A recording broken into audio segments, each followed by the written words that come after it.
오늘의 헤드라인 뉴스입니다. 미국 고용이 예상보다 크게 늘면서 조기 금리 인하 기대가 후퇴했고 뉴욕 증시는 소폭 하락 마감했습니다.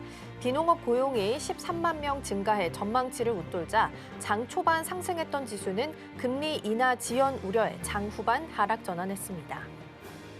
미국의 재정 적자가 향후 10년간 다시 확대될 것이라는 전망이 나왔습니다. 의회 예상국은 정부가 1달러를 거둘 때마다 1.33달러를 지출하고 있다며 부채 이자 비용 증가와 고령화, 의료비 확대가 재정 건전성을 압박할 것이라고 경고했습니다. 도널드 트럼프 대통령이 중동에 항공모함을 추가 파견할 수 있다고 언급하면서 영내 긴장이 다시 고조되고 있습니다. 이에 따라 국제유가는 1% 이상 상승하며 지정학적 리스크를 반영하는 모습입니다. 러시아가 유엔 안전보장이사회에서 북한에 대한 추가 제재를 더 이상 승인하지 않겠다고 밝히며 중국과 함께 추가 대북 제재 승인을 저지할 것이라고 전했습니다. 시청자 여러분 안녕하세요. 여러분의 성공 투자를 응원합니다. 출발 증시와이드 2부 시작합니다. 진행의 이가은입니다. 방금 나온 카카오 실적 먼저 전해드립니다. 일단 작년 영업이익이 7,320억 원으로 집계되면서 YOY 대비해서 48% 증가한 것으로 나타났고요. 작년 기준으로 봤을 때는 순이익이 흑자 전환한 것으로 확인되고 있습니다. 4분기 영업이익 같은 경우에는 2,340억 정도 나오게 되면서 지금 169% 성장한 것으로 확인되고 있습니다. 이에 따라서 시장 컨센도 크게 상회했다라는 부분까지 같이 챙겨보시면 좋겠습니다. 어제 뉴욕 증시는 혼조세로 마무리를 지었습니다. 고용 보고서가 깜짝 놀랄 만큼 잘 나온 상황입니다. 그동안 연준에서는 금리 인하를 했던 그 근거로 고용을 삼았었기 때문에 앞으로는 물가 쪽, 인플레이션 쪽으로 무게추를 옮겨갈 수 있다라는 시각들이 만들어지게 됐습니다. 덕분에 이에 따라서 이 때문에 금리 인하에 대한 기대감이 좀 후퇴하는 모습이 나타나게 됐고요. 지수도 주춤하면서 움직임 포착이 됐습니다. 오늘 우리 시장도 연휴를 앞둔 상황에서 거래가 좀 얇을 것으로 예상이 되고 있는 만큼 전략들 더 꼼꼼하게 챙겨보도록 하겠습니다. 자, 그럼 이어서 어제장 마감 상황 함께 살펴보도록 하겠습니다. 지수 먼저 보겠습니다. 코스피는 1%대 상승률, 코스닥은 0.03%로 소폭 좀 내려앉으면서 마감을 짓게 됐습니다. 일단 코스피가 상승세를 좀 지속하고 있고요. 5,300선 앞에서 목전에서 마무리했다가 안착을 좀 하는 모습도 확인을 해볼 수 있었습니다. 다음으로는 수급으로 넘어가 보도록 하겠습니다. 먼저 코스피입니다. 외국인과 기관 투자자가 함께 들어와주는 모습이 나타났습니다. 사실 코스피에서는 외국인 투자자가 장 초반에는 대량으로 매도하는 모습이 좀 나타났었는데요. 9시 40분을 기점으로 해서 1조 원가량 크게 좀 순매수가 들어오는 모습이 나타났고요. 전반적으로 8천억 원가량 매수 포지션이 확인이 됐습니다. 그리고 동시호가 구간에 들어서면서부터 외국인은 선물 쪽도 매수로 돌아서는 모습이 나타나면서 결론적으로는 현선물 모두 매수로 대응했다라는 부분 챙겨보셔야겠습니다. 다음 코스닥입니다. 코스닥은 마찬가지로 외국인과 기관 투자자가 좀 들어왔는데 규모의 차이가 있었다라는 부분 좀 챙겨보시면 좋겠고요. 기관 쪽에서는 일단 어제 금융위원장이 코스닥 150개 기업에 대해서 상장 폐지를 진행할 예정이다라는 부분이 발표가 됐습니다. 투자자가 가지고 있는 신뢰를 앞으로 조금씩 회복해 나가겠다라는 의지로 확인할 수 있겠는데요. 그럼 그동안 좀 덜 갔었던 저평가 우량주들을 돌아봐야 할 때일지 함께 고민해 보셔도 좋겠습니다. 자, 그럼 계속해서 특징적인 종목들 하나씩 보겠습니다. 먼저 삼성전자랑 하이닉스고요. 삼성전자는 중반부터는 완전히 양전에 성공을 하면서 오름세를 시연을 했지만 하이닉스는 장중 내내 마이너스권에 머물렀습니다. 일단 장 초반에는 두 종목 모두 다 약했었죠. CLSA 쪽에서 한국의 반도체 이제 차익 실현에 나서야 된다라는 내용들이 나왔기 때문이었습니다. 그동안 너무 쉼없이 올라왔기 때문에 어느 정도는 숨고르기 하는 구간이 필요하다. 그러니까 가격 조정이 다 일어난 이후에 재매수에 들어가는 것이 좋겠다라는 의견들이 나오게 되면서 장 초반에는 좀 밀리는 모습이 나타났습니다. 다만 이제 주류에 대한 의견은 아니었습니다. 골드만삭스 쪽에서는 여전히 한국 반도체에 대해서 긍정적인 평가를 내놓고 있고 뷰도 유지한다라는 이야기가 나오기도 했습니다. 그리고 밤사이에는 또 마이크론에 대한 소식도 좀 있었죠. HBM4와 관련한 루머들을 일축하는 모습이 나타난 상황입니다. 자신감을 좀 표현을 한 상황이고요. 좀 경쟁사 측면에서 본다면 사실 우리 두 기업에게는 좋은 소식이 아닐 수도 있긴 하겠습니다만 어제 미국에 상장되어 있는 코스피 ETF 두 종목은 또 상승하면서 마감을 지었습니다. 그래서 시장 파이가 늘어난다라는 측면에서 긍정적으로 소화해 나갈 가능성도 있다라는 부분 체크하도록 하겠습니다. 다음으로 넘어가 보겠습니다. 다음으로는 에이프릴 바이오입니다. 어제 넥스트 트레이딩에서도 살펴봤던 종목이기도 하죠. 화요일장에서는 임원들이 지분을 좀 매도했다라는 소식 속에서 급락이 나오기 시작을 했습니다. 이때 이들이 좀 챙겼던 시세 차익으로 한 지금 42억 정도 예상을 좀 하고 있는 상황인데요. 반대로 이제 어제는 완전히 좋은 소식이 발표가 됐죠. 미국의 파트너사로 에보뮌을 두고 있는데 에보뮌에서 아토피 피부염과 관련한 치료제 이상에서 성공적으로 진행을 했다라는 부분이 발표가 됐습니다. 에보뮌이 거의 70% 넘게 상승한 채로 출발을 준비하고 있었던 상황이기 때문에 이미 프리마켓에서부터 에이프릴 바이오는 상한가 터치가 나오기 시작을 했고요. 개장하자마자 바로 상한가로 묶이는 모습도 나타나기도 했습니다. DS투자증권에서는 목표 주가도 상향 조정을 시켰습니다. 33,000원이었다가 지금 무려 10만 원까지 올려잡는 모습이 나타났고요. 상업화에 대한 확률도 14%였다가 64%로 크게 올려잡는 모습 또한 함께 나타났습니다. 전반적인 바이오주의 흐름을 또 어제 끌어줬던 매개체이기도 했으니까요. 챙겨보시면 좋겠습니다. 오늘은 한국 시장에서 옵션 만기일이고요. 연휴를 앞두고 있어서 거래가 그렇게 크지는 않을 것으로 예상되고 있습니다. 이러한 시장에서는 어떤 전략이 필요할지 함께 고민해 보도록 하겠습니다. 지금까지 전일장 마감 시황 전해드렸습니다.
네, 정규장이 마감한 이후 애프터마켓에서는 어떤 종목이 움직였는지 함께 살펴보겠습니다. 넥스트레이딩으로 이어갑니다. 이정호 앵커 나와 계십니다. 어서 오세요. 안녕하세요. 네, 첫 번째 종목부터 보겠습니다. 어제 정말 화제의 종목 중 하나가 바로 LG전자였습니다. 정규장에서 20% 넘게 상승한 것도 참 놀라웠지만 애프터마켓에서도 추가적인 상승세를 이어가면서 아마 보유하고 계셨던 분들 깜짝 놀라셨을 것 같은데요. 어제 상승 배경 먼저 짚어보겠습니다. 네, 우선 인공지능 기술을 이제는 실제 로봇 하드웨어에 결합한 결과다라고 볼 수 있겠는데요. LG전자는 최근에 이 자사의 인공지능 모델인 엑사원을 로봇에 적용하면서 기술력을 인정받게 됐습니다. 이는 쉽게 말해서 이 LG의 로봇이 단순히 정해진 동작을 하는 게 아니라요. 이제는 사람의 말을 이해하고 또 가사나 물류를 돕는 단계로 진입했다라는 의미인데요. 특히 증권가에서는 LG전자의 목표 주가를 16만 원까지 높여 잡으면서 투자자들의 매수세가 더 강력하게 쏠렸습니다. 올해 1분기 영업이익이 또 1조 6천억 원을 넘길 거라는 낙관적인 전망도 이렇게 주가 상승에 힘을 보태줬는데요. 전장 사업과 그리고 공조 사업 등 기업 간의 거래 비중을 높이면서 수익 구조를 바꾼 점도 긍정적으로 작용했습니다. 이런 변화 덕분에 그동안 가전시장 정체로 인해서 주춤했던 이 주가가 제자리를 찾아가기 시작한 것으로 보고 있고요. 현재 상황은 전통적인 가전 업체에서 이 고도의 기술을 갖춘 로봇 기업으로 이미지가 바뀌고 있습니다. 로보티즈나 베어 로보틱스 같은 로봇 전문 기업들에도 이 미리 투자해 놓은 점이 시너지 효과를 기대하게 만드는 요인인데요. 결국 실적 반등에 이 로봇이라는 새로운 무기가 더해지면서 주가가 하루 만에 큰 폭으로 오르게 됐습니다. 기존의 탄탄한 현금 창출 능력에 인공지능 로봇이라는 성장판이 열린 결과다라고 요약해 볼 수 있겠습니다.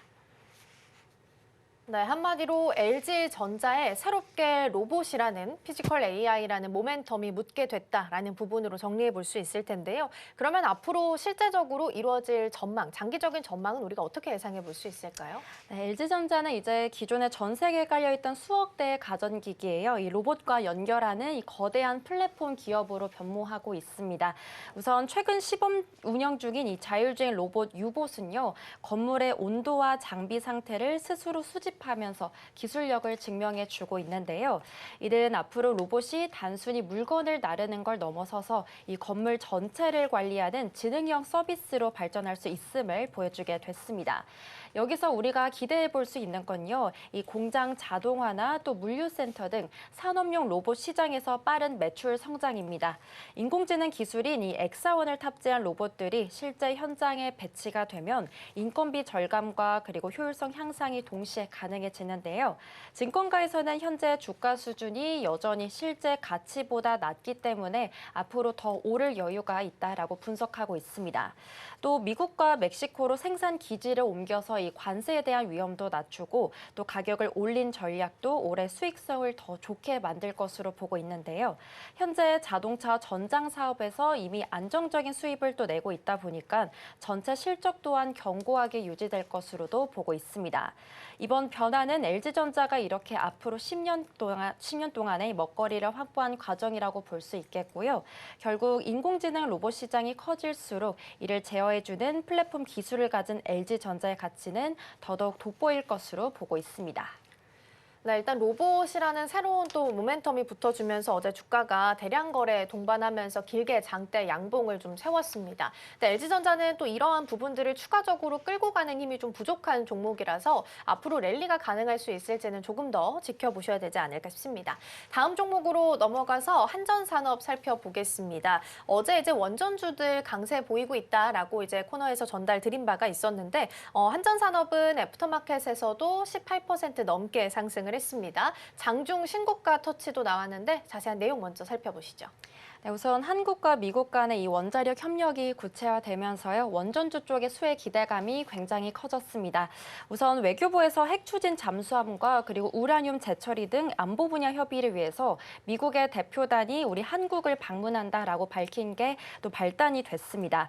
한전산업은 원자력 발전소의 핵심인 연료 설비와 그리고 운전과 정비 쪽을 담당하고 있기 때문에 원전 수출이 늘어나면 가장 먼저 돈을 벌 수 있는 구조인데요. 이는 쉽게 말해서 우리나라가 해외에 원전을 지어주게 되면 그 원전이 잘 돌아갈 수 있도록 관리해준 역할을 이 회사가 하고 있다라고 볼 수 있겠습니다. 특히 미국과 손을 잡고 원전을 건설하는 프로젝트가 또 늘어날 것으로 보이다 보니까 이 사업에 대한 참여 기회도 또 대폭 확대되고 있는데요. 시장에서는 이를 중장기적인 대규모 인프라 투자 시대가 다시 열린 것으로 해석하고 있습니다.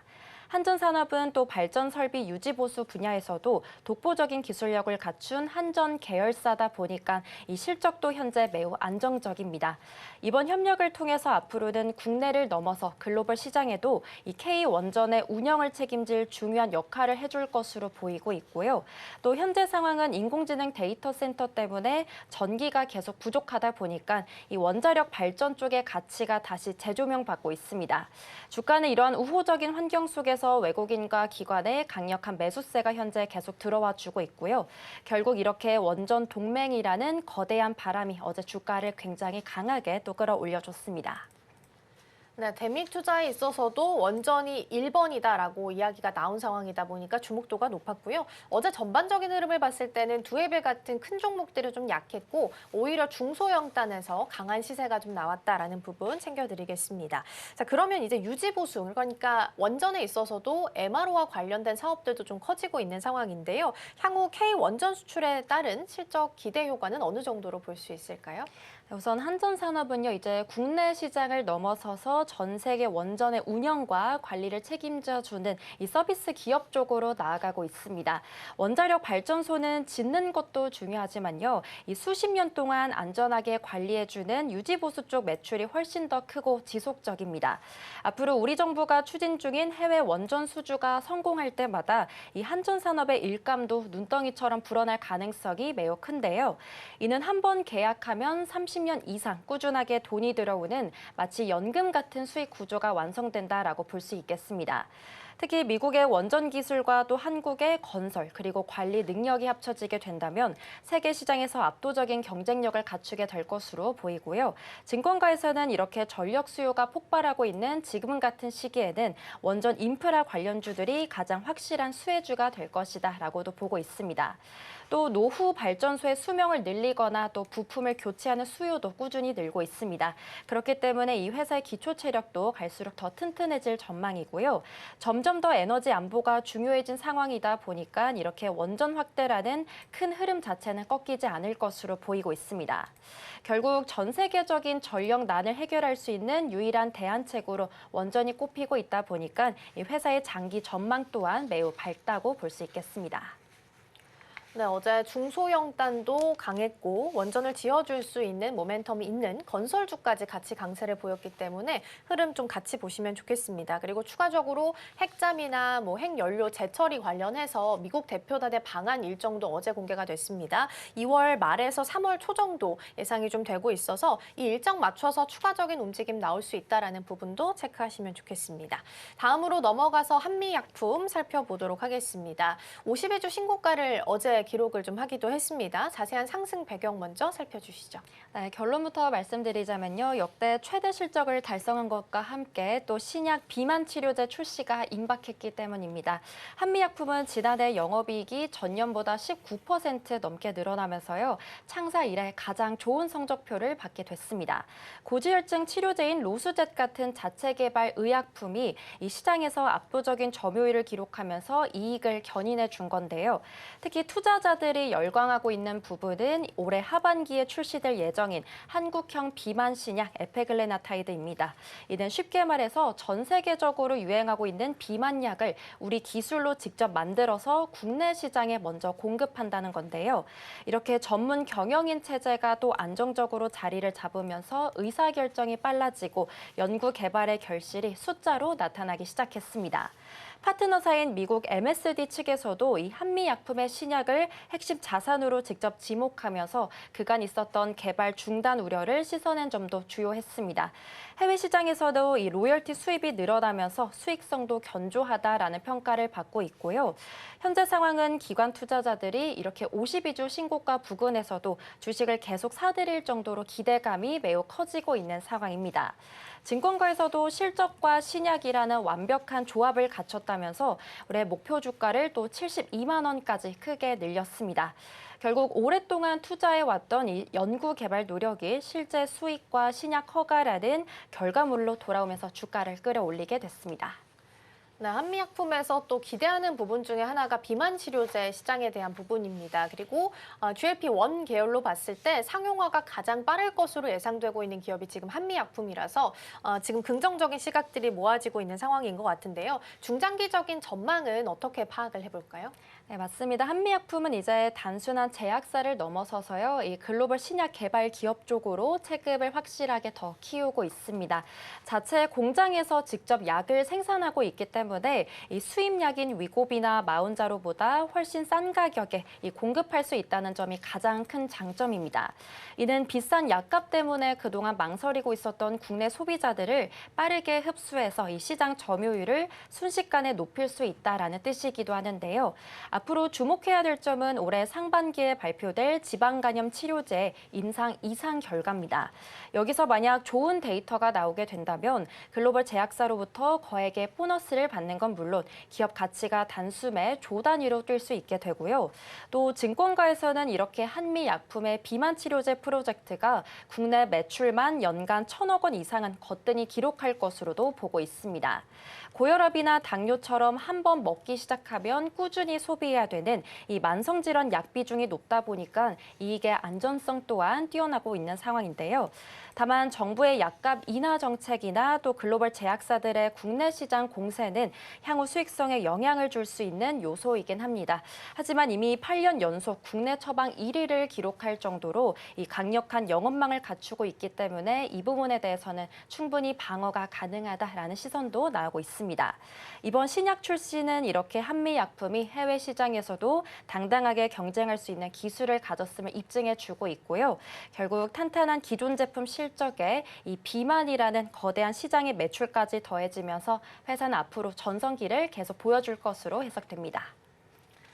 네, 지금 수급상으로 봤을 때는 외국인이 쭉 담아주다가 한 2월 초반부터는 손바뀜이 기관 쪽으로 나타나면서 기관이 지금 한 7거래일 정도 계속해서 담아오는 모습도 확인되고 있습니다. 수급이 좀 좋아지고 있으니까 이러한 부분도 함께 확인해 보시고요. 다음으로는 하락한 종목도 함께 살펴보겠습니다. 어제 이제 두산그룹주 종목들의 실적 발표가 줄줄이 이어졌었고요. 그중에 하나인 두산로보틱스 보겠습니다. 일단 하락을 봤을 땐 애프터마켓에서 한 2% 정도 하락세를 시현을 했는데 내용 먼저 좀 짚어주실까요? 네, 우선 결론부터 말씀드리자면요. 예상보다 훨씬 심각한 수준의 적자를 기록했기 때문입니다.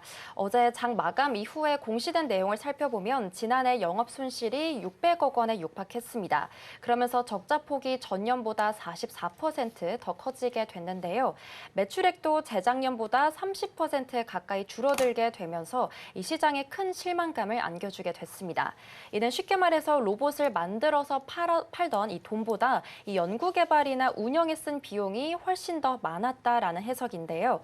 특히 글로벌 제조 경기가 좋지 않다 보니까 기업들이 로봇을 새로 들여오거나 또는 공장을 짓는 투자를 미룬 게 치명적이었습니다. 선진국 시장에서는 로봇 판매가 줄어들었고 그리고 해외 기업을 인수하는 과정에서 일회성 비용이 많이 발생한 것도 큰 원인으로 작용했습니다. 주가는 사실 그동안 신고가를 달리면서 기대를 연일 모았는데 실제 성적표가 이를 따라가지 못하자 실망 매물이 쏟아진 것으로 볼 수 있겠습니다. 현재 상황은 로봇 산업에 대한 장밋빛 환상이 거치고 이제는 실제 돈을 벌 수 있는지에 대한 이 냉정한 평가가 시작됐고요. 적자가 계속 늘어나고 있다는 점은 이 투자자들에게 기업의 미래에 대한 불확실성을 키우는 가장 큰 악재입니다. 이번 이슈를 통해서 앞으로 로봇 기업들은 이제는 단순한 기술력만 강조할 게 아니라 구체적인 흑자 전환 시점을 좀 증명해줘야 될 것으로 보이고요. 결국에는 숫자로 나타났던 이런 경영 부진이 이 주가 하락을 이끈 가장 결정적인 원인이 됐습니다.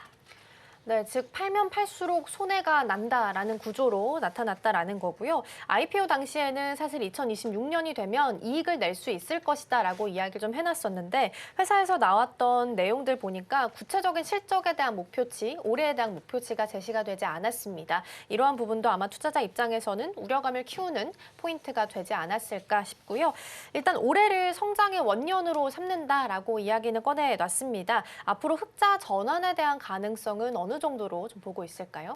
네, 우선 두산 로보틱스는요, 이제는 로봇의 팔만 파는 게 아니라요, 이 로봇을 똑똑하게 움직여주는 소프트웨어 쪽으로도 시선을 돌리고 있습니다. 최근 인수한 원엑시아라는 미국 기업을 통해서 이 로봇 제어와 그리고 자동화 솔루션 역량을 키워서 수익성을 높일 계획을 갖고 있는데요. 이는 로봇 하드웨어를 한 번 팔고 끝내는 게 아니라 이 지속적으로 관리 비용을 받는 소프트웨어 기업으로 변신하겠다라는 전략입니다. 앞으로 기대되는 부분은 북미 법인을 중심으로 해서 이 판매망 확대와 그리고 지능형 로봇 서비스의 본격적인 상용화입니다. 미국 시장은 인건비가 비싸다 보니까 로봇 도입에 대한 수요가 여전히 풍부합니다. 그렇기 때문에 여기서 얼마나 성과를 내느냐가 흑자 전환의 열쇠가 될 것으로 보이고 있고요. 증권가에서는 당분간 투자가 계속되어야 되다 보니까 당장 내일 흑자가 나기는 어렵지만 내년 이후부터는 이익 개선이 뚜렷해질 것으로도 보고 있습니다. 다만 미국 정부의 관세 정책 변화나 또 글로벌 경쟁사들과의 가격 전쟁은 여전히 수익성을 위협해주는 요인으로 보이고 있는데요. 하지만 포장이나 조립 같은 단순 노동 현장에서 이 협동 로봇의 쓰임새는 갈수록 많아질 수밖에 없는 흐름이다 보니까 여전히 긍정적인 시선이 나오고 있습니다. 이번 위기를 넘기기 위해서는 투자한 만큼 실제 판매량이 늘어나고 있다라는 이 부분을 데이터로 증명하는 과정이 필요하겠고요. 결국 하드웨어 중심에서 서비스 중심으로 이 사업 구조를 얼마나 빨리 잘 바꾸느냐가 이 두산 로보틱스의 운명을 결정해 줄 것으로 보이고 있습니다. 네, 두산 에너빌리티도 그렇고 두산 로보틱스도 그렇고 나왔던 실적 대비해서는 크게 빠지진 않은 상황이기는 합니다. 일단 어제도 아랫골이 달리면서 마무리를 짓기는 했는데 그럼에도 불구하고 단기 이평선은 좀 이탈한 상황이라서 오늘 어느 위치에서 차트가 만들어질 수 있을지 좀 보셔야겠습니다. 자, 이렇게 해서 넥스트 트레이딩 종목들 함께 살펴봤고요. 이정우 앵커와는 여기서 인사 나누겠습니다. 오늘 말씀 고맙습니다. 고맙습니다.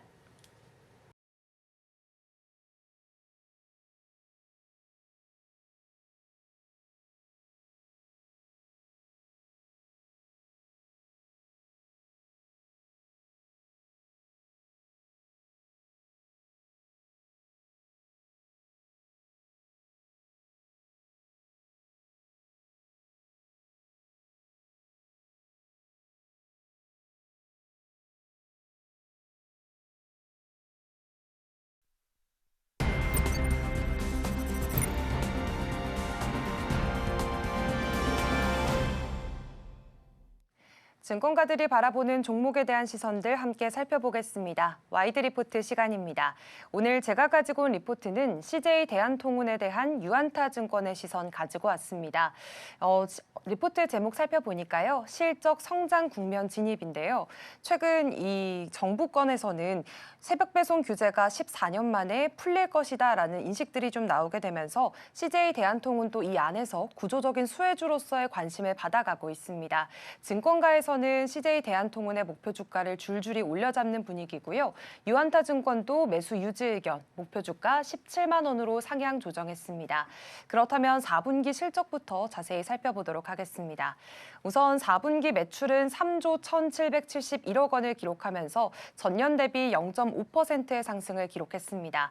그리고 영업이익 또한 1,596억 원을 기록하게 되면서요. 3.4%의 상승세를 나타냈는데 지금 영업이익 같은 경우에는 시장에서 예상하던 전망치보다 7% 정도를 웃도는 결과를 내놓게 되면서 결국에는 분기 기준으로 역대 최대치의 실적을 기록하게 됐습니다.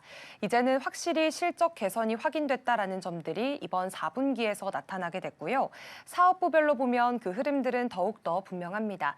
지금 CJ 대한통운은 크게 세 가지 부문을 가지고 있습니다. 먼저 택배와 또 계약물류로 불리는 CL, 여기에다가 글로벌 부문까지 총 세 가지 부문이 있는데요. 먼저 택배 부문의 실적부터 살펴보겠습니다.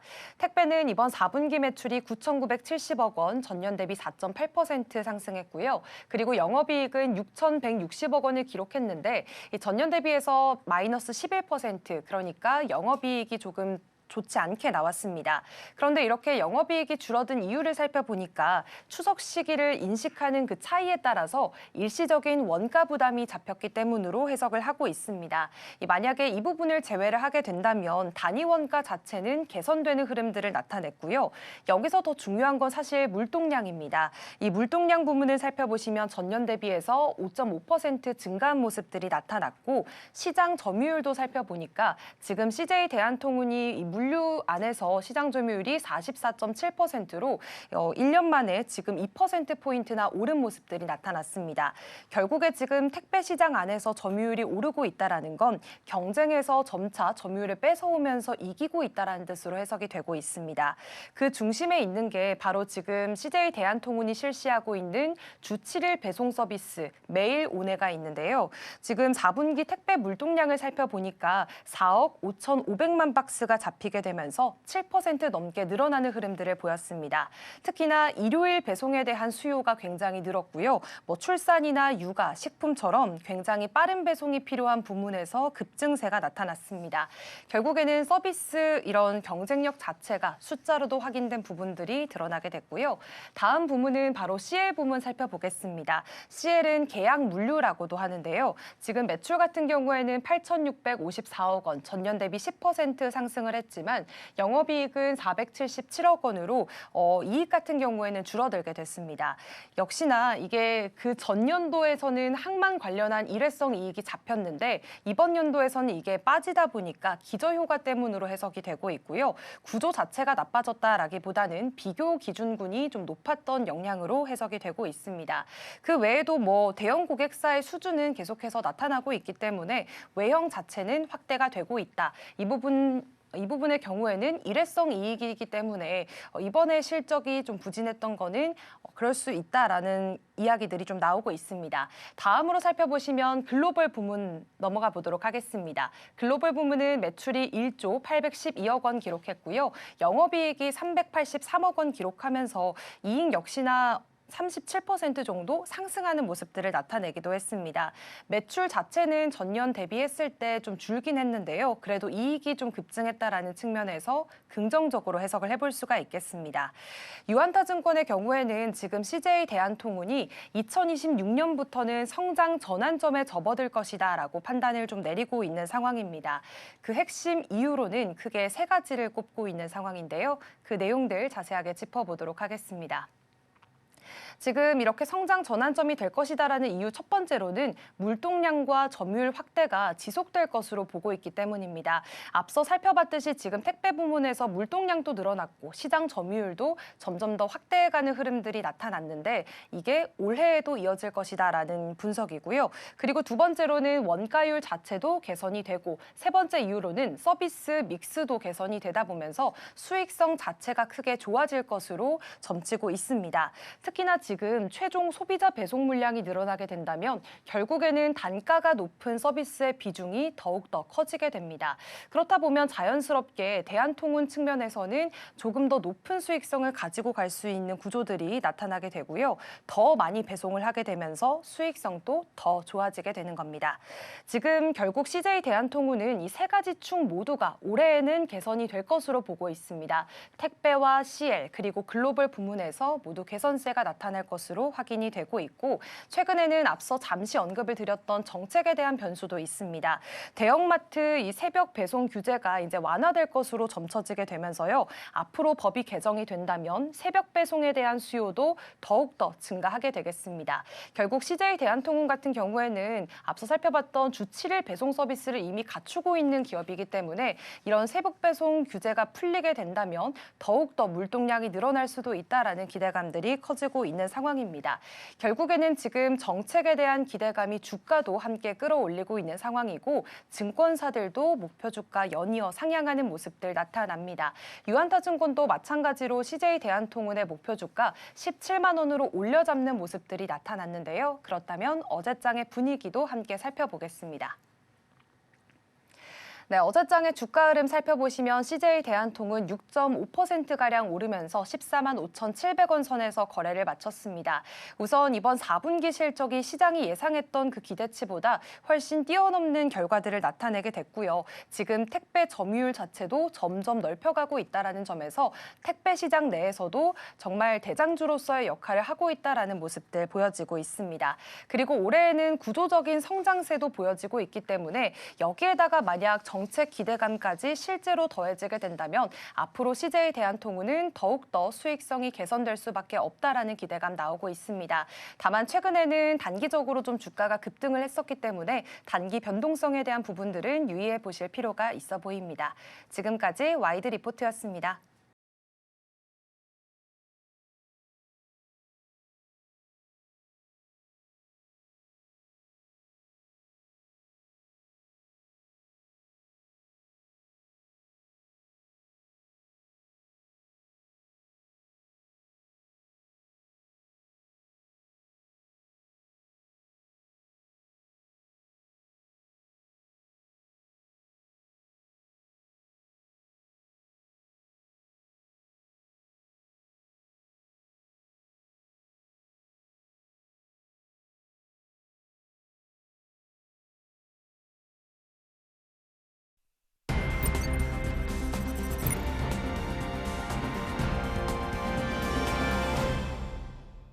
네, 시시각각 변하는 시장 흐름, 서울경제는 어떤 뉴스에 주목하고 있을까요? 이 시각 서울경제로 이어가 보겠습니다. 이종 앵커 나와 계십니다. 어서 오세요.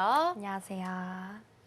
네, 오늘 첫 번째 키워드부터 출발해 보겠습니다. 삼성전자랑 관련된 내용이고요. 이번에 HBM 신기술 내용들 체크해 보겠습니다. GPU 위에다가 메모리를 직접 쌓아 올리는 신기술을 공개하면서 주목을 좀 끌었습니다. 어떤 내용일까요? 네, 삼성전자가 이 6세대 HBM4를 통해서요, 차세대 시장의 기술 주도권을 완벽히 되찾으려고 하고 있습니다.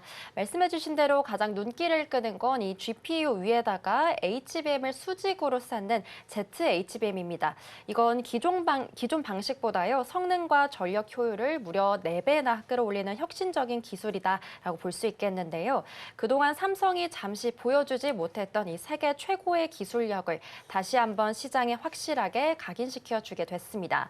삼성전자 송재혁 CTO는 이번 HBM4에 대한 고객사 피드백이 아주 만족스러웠다라고 하면서 강한 자신감을 내비쳤습니다.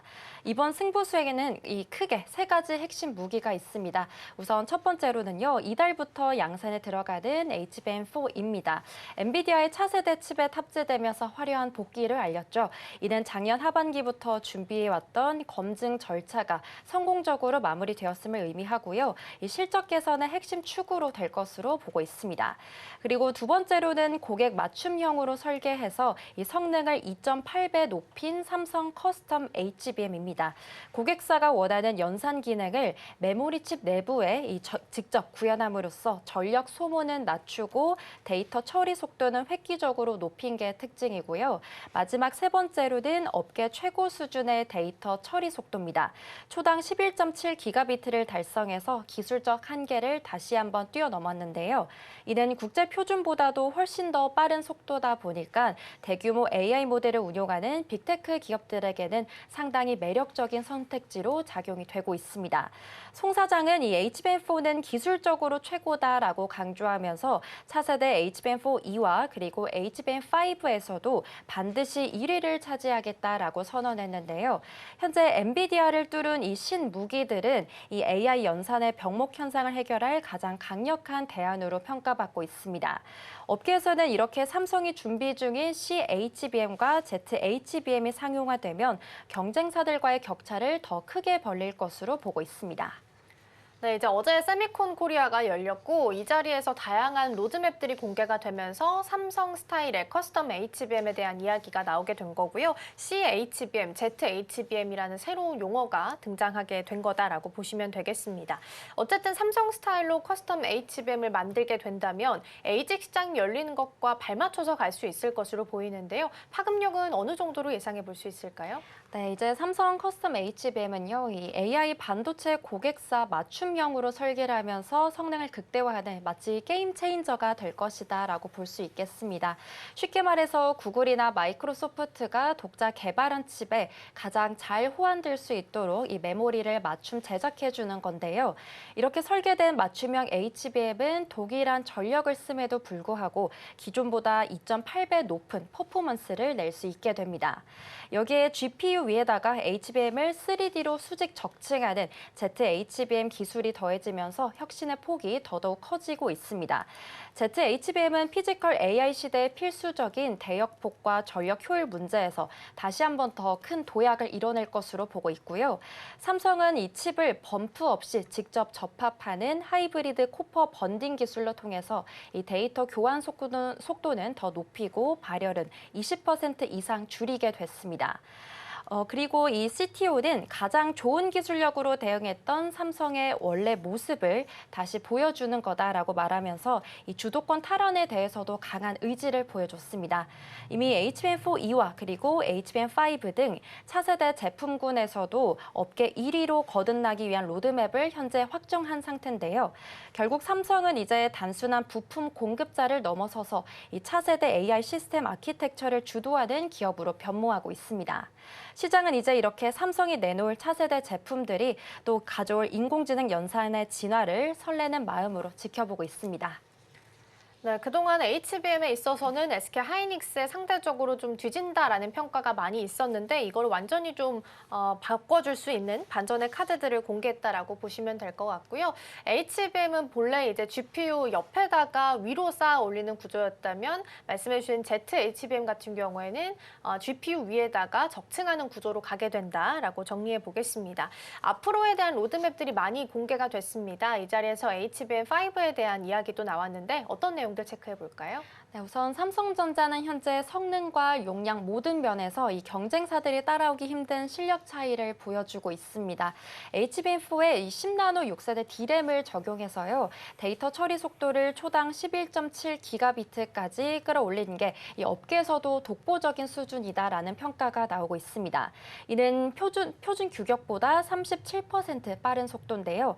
AI가 생각하고 판단하는 속도 자체를 획기적으로 앞당길 수 있게 되는 겁니다. 또 이미 12단 적층으로 36GB 고용량을 구현했고요. 그리고 향후 16단 적층까지 통해서 48GB까지 늘릴 수 있는 구조를 이제는 갖추게 됐습니다. 삼성전자는 HBM4 개발에 파운드리 기술을 접목해서 전력 효율을 40% 향상하고 그리고 열 저항을 10% 개선했다라고도 강조를 하고 있습니다.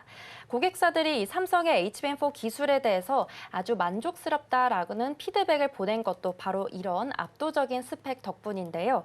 더 구체적으로 살펴보자면 우선 데이터가 오가는 이 통로인 핀 수를 기존보다 2배 확장해서 데이터 병목 현상을 원천적으로 차단했습니다. 이는 방대한 데이터를 동시에 처리해야 되는 AI 연산에서 데이터가 막힘없이 흐르게 해주는 마치 고속도로 같은 역할을 해주게 되고요. 또 3D 적층 기술을 고도화해서 하나의 칩 형태인 칩렛을 구현함으로써 성능과 전력 효율을 동시에 만족시키게 됐습니다. 개별 칩들의 장점만을 뽑아서 하나로 결합하는 이 기술은 이 AI 고객사가 요구하는 복잡한 성능 조건을 맞추는데 가장 최적의 기술입니다. 여기다가 삼성은요, 단순히 현재 제품에 안주하지 않고 앞서 말씀드린 대로 HBM4E와 그리고 HBM5에서도 1위 자리를 굳히기 위해서 현재 전사적인 역량을 집중하고 있습니다. 정리해보자면 삼성은 기술의 근본인 D램 경쟁력부터 이제는 패키징 기술까지 완벽하게 재정비해서 다시 일어난 상황이다라고 볼 수 있겠습니다.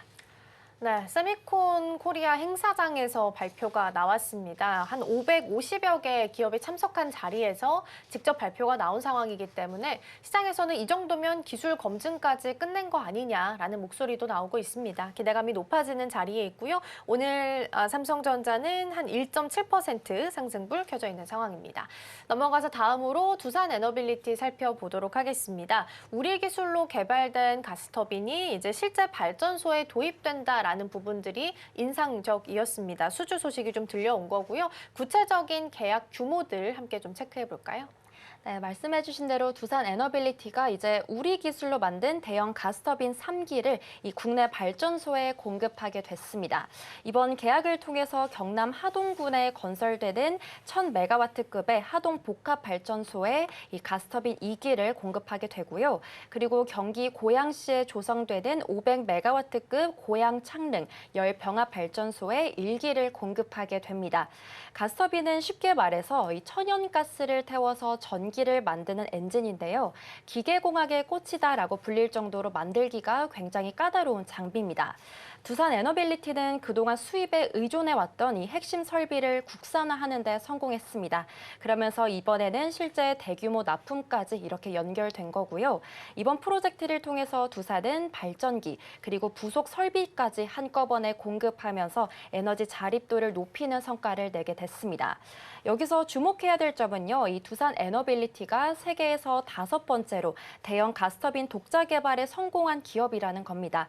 특히 이번에 공급되는 380메가와트급의 대형 모델은 이 국내 복합화력 발전소의 표준 사양으로 자리 잡을 예정인데요. 이는 그동안 해외 업체에 지불하고 있었던 고가의 부품비와 그리고 정비 비용을 대폭 절감해주기 때문에 국내 산업 생태계까지 보호해주게 되고요. 또 발전기와 부속 설비까지 한꺼번에 공급을 하다 보니까 에너지 자립도 또한 높여주게 됐습니다. 현재 국내 에너지 산업은 2050 탄소 중립 목표를 위해서 이 노후화된 화력 발전소를 가스 복합 발전으로 전환하는 과정에 있습니다. 이 과정에서 이 두산의 국산 가스터빈이 채택이 되다 보니까 외화 유출을 막고 또 국내 산업 경쟁력을 강화하는 계기가 됐는데요. 결국 이렇게 두산 에너빌리티는 기술 자립을 넘어서서 이제는 실질적인 매출 성장 단계로 완벽히 진입했다라고 볼 수 있겠습니다. 네, 최근에는 원전에 대한 기대감으로 끌어올렸지만 사실상 워낙 본업으로서 잘하고 있었던 가스터빈의 수주 소식이 들려오게 되면서 어제 좀 주목도가 높았다라는 부분 살펴봤고요. 추가적으로 배전 분야 쪽으로도 눈을 돌리면서 사업 포트폴리오를 다각화하는 데 열을 좀 다하고 있는 상황입니다. 중장기적으로 봤을 때 매출 구조에 있어서도 변화를 좀 가져올 수 있을까요? 네, 맞습니다. 두산 에너빌리티는 이제 이 발전과 송전을 넘어서서요. 배전 시장까지 아우르게 된 되는 종합 에너지 솔루션 기업으로 거듭나고 있습니다. 최근 전력기기 업계가 이 초고압 변압기 호황을 누리고 있긴 하지만요. 사실 배전 시장은 그보다 규모가 무려 6배나 더 큰 거대 시장입니다. 배전기기는 송전 시설보다 교체 주기가 짧고 그리고 수요처가 다양하다 보니까 이 실적의 지속성을 높여주는 아주 중요한 성장축인데요. 미국 내에서도 전력망의 70% 이상이 현재 30년이 넘은 노후 설비다 보니까 이 대규모 교체 수요까지 배전 분야에서 한꺼번에 터져 나오고 있습니다. 두산은 이렇게 전력 수요가 급증하고 있는 AI와 데이터 센터 시장에 대응하기 위해서요. 이 고효율 배전기기 제품 라인업을 대폭 강화하고 있습니다. 현지 공장 증설을 통해서 관세 리스크를 피하고 그리고 고객사가 요구하는 납기를 100% 준수하면서 신뢰를 쌓아가는 전략을 취하고 있는 건데요. 특히 데이터 센터 맞춤형 직류 배전 시스템 등 프리미엄 하이엔드 제품을 앞세워서 시장 주도권 또한 확보하고 있습니다. 이렇게 두산은 이미 원전과 가스터빈 쪽에서 쌓아온 역량을 이제는 배전 기기 쪽까지 이식을 하면서 제품 신뢰도 면에서 매우 높은 평가를 받고 있습니다. 배전 사업은 매출 변동성이 상대적으로 작습니다. 그렇기 때문에 이러한 두산의 미래 수익 구조를 더 안정적으로 만들어줄 예정이고요. 단순한 기기 판매를 넘어서 실시간 상태 점검과 그리고 사고 예방까지 이 디지털 기술을 접목할 스마트 서비스로도 이익 체질을 개선하고 있습니다. 결국 정리해보자면 이 배전 시장의 성장이 원전에 대한 일감과 함께 겹치면서 매출 우상향 흐름에 더 큰 가속도를 붙여줄 것으로 보이고 있습니다.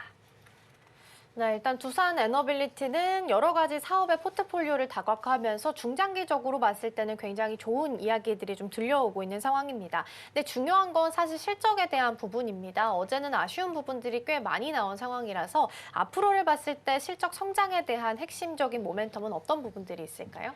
우선 고수익 원전 산업의 이 본격화와 함께요. 이 가스터빈의 국산화 성공이 앞으로의 실적의 질을 좀 바꿔줄 것으로 보이고 있습니다. 올해는 약 5조 6천억 원 규모의 체코 원전 주기 공급 물량이 이 매출에 순차적으로 반영되기 시작하는 아주 중요한 해인데요. 과거 저가 수주 물량이 대부분 해소되고 그리고 수익성이 높은 원전과 가스터빈 쪽 비중이 커지다 보니까 이 영업이익률이 크게 개선될 전망으로 보이고 있습니다. 대형 원전 1기당 약 7조 원이라는 이 기계 제작 매출을 통해서 이 향후 10년간의 탄탄한 미래 일감도 확보하게 됐고요. 특히 2월 말에 방한하게 되는 미국 대표단과 핵추진 잠수함과 그리고 우라늄 재처리 협의까지 잘 풀리게 된다면 원전 일감은 더욱더 폭발적으로 늘어나게 될 것으로 보고 있습니다. 현재 두산 에너빌리티의 본업 경쟁력은 매출 17조 원 고지를 다시 밟으면서 완연한 성장 궤도에 진입하게 됐고요. 그리고 가스터빈 장기 유지 보수 서비스에서만 2030년까지 연간 수천억 원의 안정적인 이익 창출까지 현재 기대되고 있습니다. 결국에 두산 에너빌리티는 이제는 이렇게 탈원전에 대한 정책의 그늘에서 완전히 벗어나서요. 이제는 전례 없는 호황기를 맞이할 준비를 완벽하게 마쳤다라고 볼 수 있겠습니다. 네, 어제 실적은 사실상 조금 아쉽긴 했습니다. 컨센을 하회를 했고요. 특히나 두산 밥켓 같은 자회사 쪽에서 실적이 좀 부진했던 영향이 같이 좀 반영이 됐습니다. 어제 애프터에서도 상승했던 부분들 반납이 좀 나온 상태라서 오늘 흐름 좀 보셔야 될 것 같고요. 일정상으로 오늘 두산 에너빌리티는 또 IR도 예정이 되어 있으니까 나오는 내용들도 같이 체크해 보시면 좋겠습니다. 다음으로는 전력기기 넘어가서 이쪽에서도 수주 소식 하나 체크해 보도록 하겠습니다. 미국에서 창사 이래 최대 규모의 수주를 따냈다고 합니다. 자세한 내용 먼저 체크해 볼까요? 네, 우선 효성중공업이 최근 미국 송전만 운영사에서요 7,870억 원가량의 이 초고압 변압기를 공급하는 역대급 계약을 체결하게 됐습니다.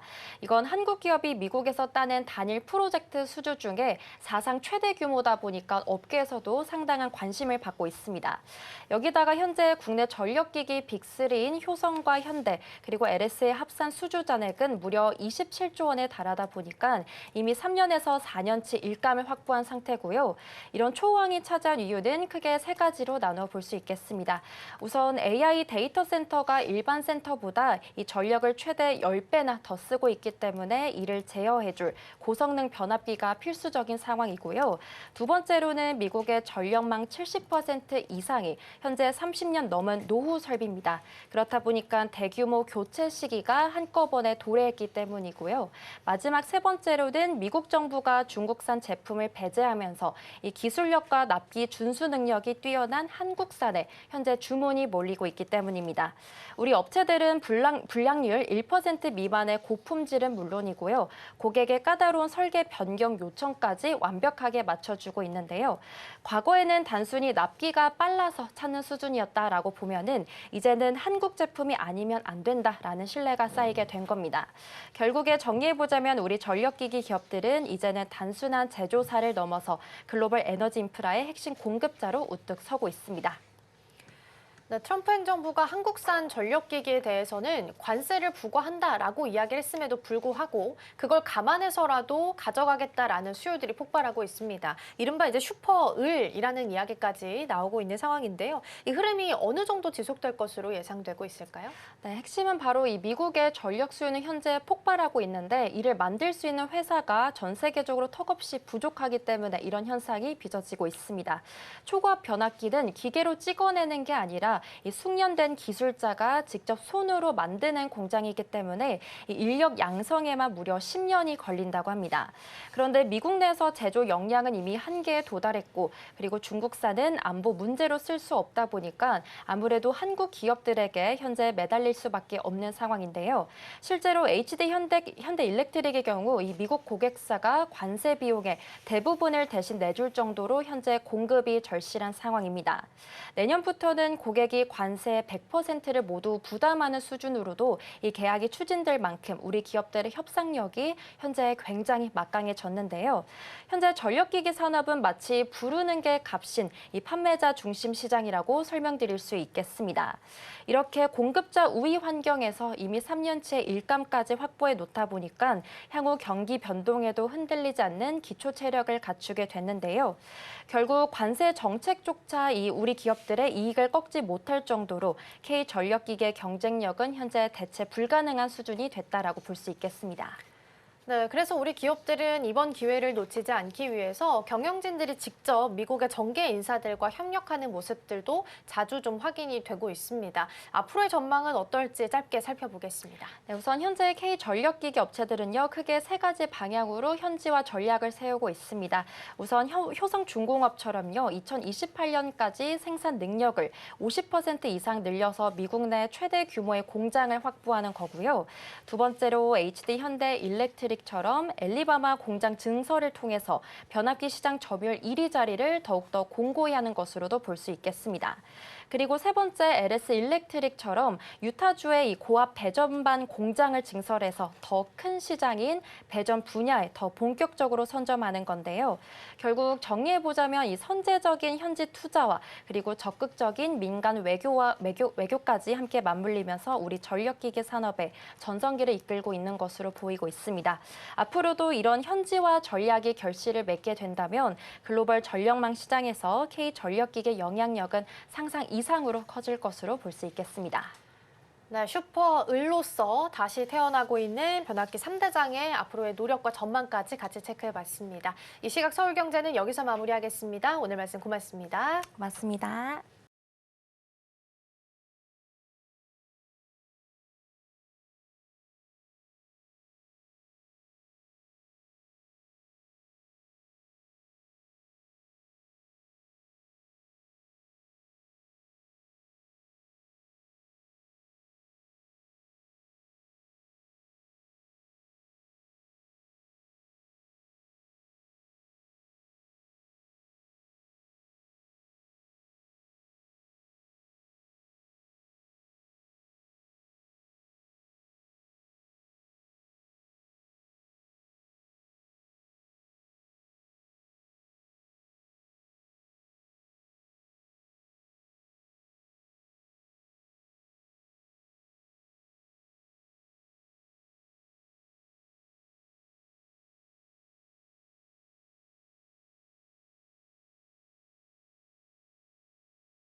개장까지 7분 남은 시점 스탁포인트 시작하겠습니다. SCTV 황민혁 전문가와 함께합니다. 어서 오세요. 네, 안녕하십니까.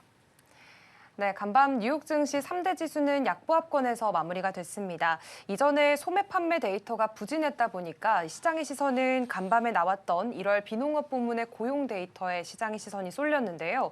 고용 서프라이즈의 결과가 나오긴 했지만 오히려 시장에서는 금리 인하에 대한 기대감이 약화될 것이다라고 분석을 하면서 매도의 기회로 활용하는 모습이었습니다.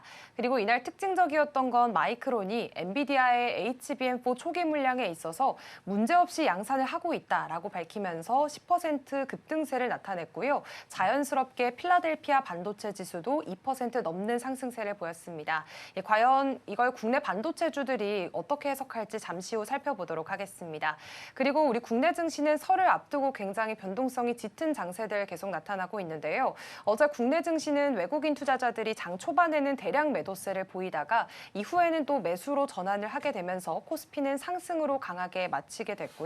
지금 코스닥 같은 경우에서는 약보합권의 마무리를 보였습니다. 수급적인 측면에서는 사실 어제까지 매도를 해야지 설 연휴 전에 인출이 가능했기 때문에 개인 투자자들의 매수세는 보이지 않는 것으로 나타났습니다. 어제는 또 오랜만에 LG전자가 움직이는 모습들도 보였는데 이것 잠시 후에 또 전략들 세워보도록 하겠습니다. 전문가님 우선 어제 시장의 분위기부터 빠르게 체크를 해볼까요? 네. 어제 국내 증시가 사실 이제 미국 증시가 하락이 나왔었기 때문에 국내 증시 역시 좀 부진할 거라고 예상을 좀 했었거든요. 네. 근데 소매 판매 부진. 그런데 이제 국내 증시가 또다시 상승으로 마감됐습니다. 이 상승으로 이제 돌아섰던 이유는 장 초반에 외국인들이 매도를 했다가 결국 이제 매수 쪽으로 전환이 됐거든요.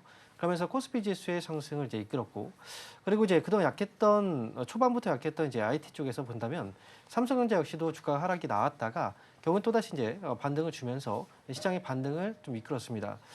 그런데 여기서 이제 상승에 대한 원인을 좀 찾아보자면 결국 이제 그동안 앞서서 이제 고용 데이터가 좀 안 좋았거든요. 그래서 소매 판매 부진 때문에 주가가 또 밀릴 듯 했지만 결국은 고용 지표가 또 부진하면 결국 금리 인하에 대한 기대감으로 주가가 또 올라갈 수 있다는 어떤 희망적인 부분들 때문에 주가의 상승이 나왔다라고 볼 수 있는데요. 하지만 또 그렇지는 않습니다. 결국 국내 증시 같은 경우에는 상승에 대한 모멘텀들을 조금 더 이제 빠르게 찾아가고 있는 그런 단계고, 미국 증시의 분위기와 국내 증시의 분위기는 좀 온도차가 많이 있거든요. 그래서 어제 같은 경우에도 실질적으로 이제 주가의 상승분에서 본다면 삼성전자가 주도를 하긴 했지만 다른 종목들 안에서도 최근에 금융주라든지 어떤 일부 뭐 이제 여러 가지 섹터들이 좀 순환매를 돌면서 주가가 올라가고 있는 그런 분위기이기 때문에 국내 증시에 대한 어떤 흐름들은 미국장에 대한 분위기보다는 개별적인 주가의 상승이 또 강력하게 나오고 있다, 이렇게 볼 수가 있겠습니다. 네, 간밤 뉴욕 증시는 약보합권으로 마감을 했습니다만 오늘 국내 지수는 지금 코스피는 1.5% 상승하면서 5,400포인트 선 올라서서 출발할 것으로 예상이 되고 있고요. 코스닥도 0.6% 상승 출발이 예고가 되고 있는 상황입니다.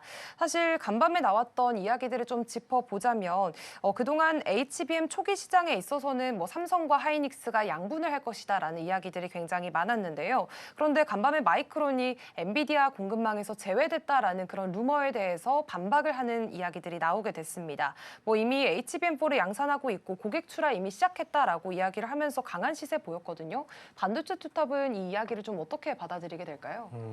최근에 이제 투자 심리로 본다면 반도체 쪽에 대한 투자 심리가 좀 안 좋았거든요. 그런데 마이크론 같은 경우에는 사실 우리나라 SK 하이닉스하고 삼성전자하고 경쟁 구도에 있고, 그리고 이제 삼성하고 SK 하이닉스가 엔비디아의 대부분의 공급을 막고, 마이크론은 이제 여기서 제외될 수 있다라는 그런 뉴스들이 있었는데 여기에서는 이제 이게 다시 번복이 된 거죠. 마이크론 쪽의 입장을 보니까 그게 아니다라고 얘기가 나왔는데, 어찌 보면 이 과정에서 봤을 때는 국내 기업들 삼성전자와 하이닉스한테는 악재가 될 수도 있는데 사실은 이건 악재라고 지금 해석을 하고 있지는 않은 것 같아요. 왜냐하면 미국에서의 주가 하락의 요인이 이제 반도체 또 AI에 대한 투자 심리 위축이었고, 오히려 이 마이크론의 이런 현재 그 행보가 이 투자 심리를 좀 위축을 해소시키는 그런 이제 분위기의 전환이 될 수 있기 때문에 이 반도체 관련주들의 경우에는 결국 이제 메모리 쪽에서의 수요가 지금 현재 공급이 이제 수요를 못 따라가고 있는 이런 행보들은 계속해서 이제 알려져 있고 그런 상황이기 때문에 어쨌든 이거는 위축됐던 투자 심리를 회복시키는데 조금 더 초점이 맞춰져 있고, 그렇게 된다면 국내 기업들한테는 이건 단순한 악재라고 볼 수가 없고, 그리고 이게 확정됐던 뉴스들이 아니거든요. 그렇기 때문에 어쨌든 뭐 이제 삼성전자와 하이닉스 측면에서 본다면 이번에 이 발표 자체가 악재로 반영돼서 주가의 하락으로 이어지지 않을 것이다. 뭐 이렇게 보고 있습니다. 네, 우선 이번 마이크론의 소식이 뭐 그렇게 삼성전자 그리고 SK하이닉스 반도체 투탑액에 있어서는 큰 악재로 받아들여지진 않을 것이다라는 말씀을 해주셨고요. 우선 삼성전자의 경우에는 지금 프리마켓에서 한 1.9%대 오름세 보여주면서 17만 1,000원 선에서 거래가 형성이 되고 있고 SK하이닉스의 경우에도 지금 2.5% 더 큰 폭으로 상승을 합니다. 88만 2,000원 선에서 가격이 형성되고 있다라는 점까지 함께 확인을 짚어드리도록 하겠습니다. 결국 지금 반도체 투탑 이렇게 강하다 보니까 예상 지수 또한 코스피가 강하게 출발할 것으로 예상이 되고 있는데요. 1.5%의 상승률 과연 장 출발하고 나서부터도 과연 이어지게 될 것인지 저희 장 출발하고 돌아오도록 하겠습니다.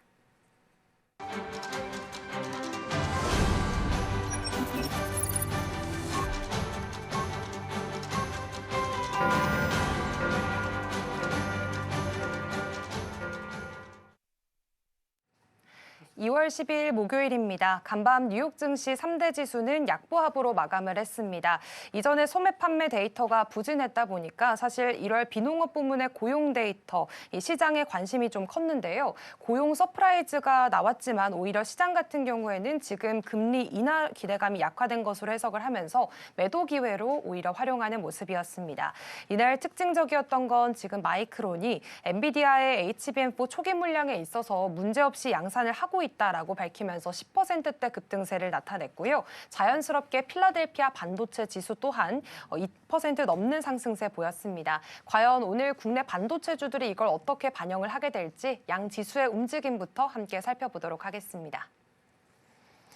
네, 오늘 양시장은 상승 출발하고 있습니다. 코스피는 1.3% 오르면서 5,425포인트 선에서 출발을 하고 있고요. 코스닥의 경우에도 0.5% 오르면서 1,120포인트 선에서 문을 열었습니다. 오늘 강한 상승 출발이 시작됐는데요. 그렇다면 코스피 시총 상위주들의 움직임 함께 체크해 보도록 하겠습니다. 네, 먼저 지금 삼성전자와 SK하이닉스 반도체 투탑이 2%가 넘는 강세로 출발을 하고 있습니다. 우선 삼성전자의 경우에는 어제 바이트댄스 쪽에서 삼성전자 파운드리와 AI 칩 생산하는 방안을 논의하고 있다라는 이야기가 들려왔고요. 그리고 지금 간밤에는 마이크론이 HBM4에 있어서 양산을 직접 하고 있다라고 반박을 하면서 혹시 반도체 투탑에게는 이게 악재로 여겨지지 않을까 싶었는데 오늘 강세로 함께 출발하는 모습들이 나타나고 있습니다. 현대차의 경우에는 어제 장에서는 오히려 오랜만에 메이저 주체들의 수급이 들어오면서 강세를 보였는데요. 지금 오전장에서는 0.5%가량 차익 매물이 좀 나오고 있는 모습들 확인이 됩니다. LG엔솔까지 1.4%대 오름세 보여주고 있습니다. 다음으로 코스닥으로 넘어가 보겠습니다. 네, 오늘 코스닥 쪽에서는 좀 혼조세가 강한 모습들 나타나고 있고요. 에코프로 그룹주들이 한 0.3에서 0.5%가량 강세로 좀 출발을 하고 있습니다. 어제장에서는 에코프로 그룹주들이 약세를 보이면서 최근에 있었던 이 코스닥 내에서의 2차 전지들에 대한 시세가 집중되는 모습이었는데 최근 들어서는 조금 약한 모습들이 나타났는데요. 그래도 오늘 장 안에서 다시 한 번 더 강세로 돌아서는 분위기가 나타나고 있습니다. 알테오젠의 경우에는 0.78%대 하락세 보이고 있습니다. 그리고 레인보우 로보틱스도 함께 살펴보겠습니다. 사실 어제는 다시 한 번 더 로봇주로 시선이 옮겨가는 모습들 나타났습니다. LG전자가 강하게 로봇에 대한 모멘텀이 붙다 보니까 자연스럽게 다른 로봇주들로도 시선이 옮겨가는 모습이었는데 현재 구간에서 레인보우 로보틱스도 1%가 넘게 상승 출발을 하고 있습니다.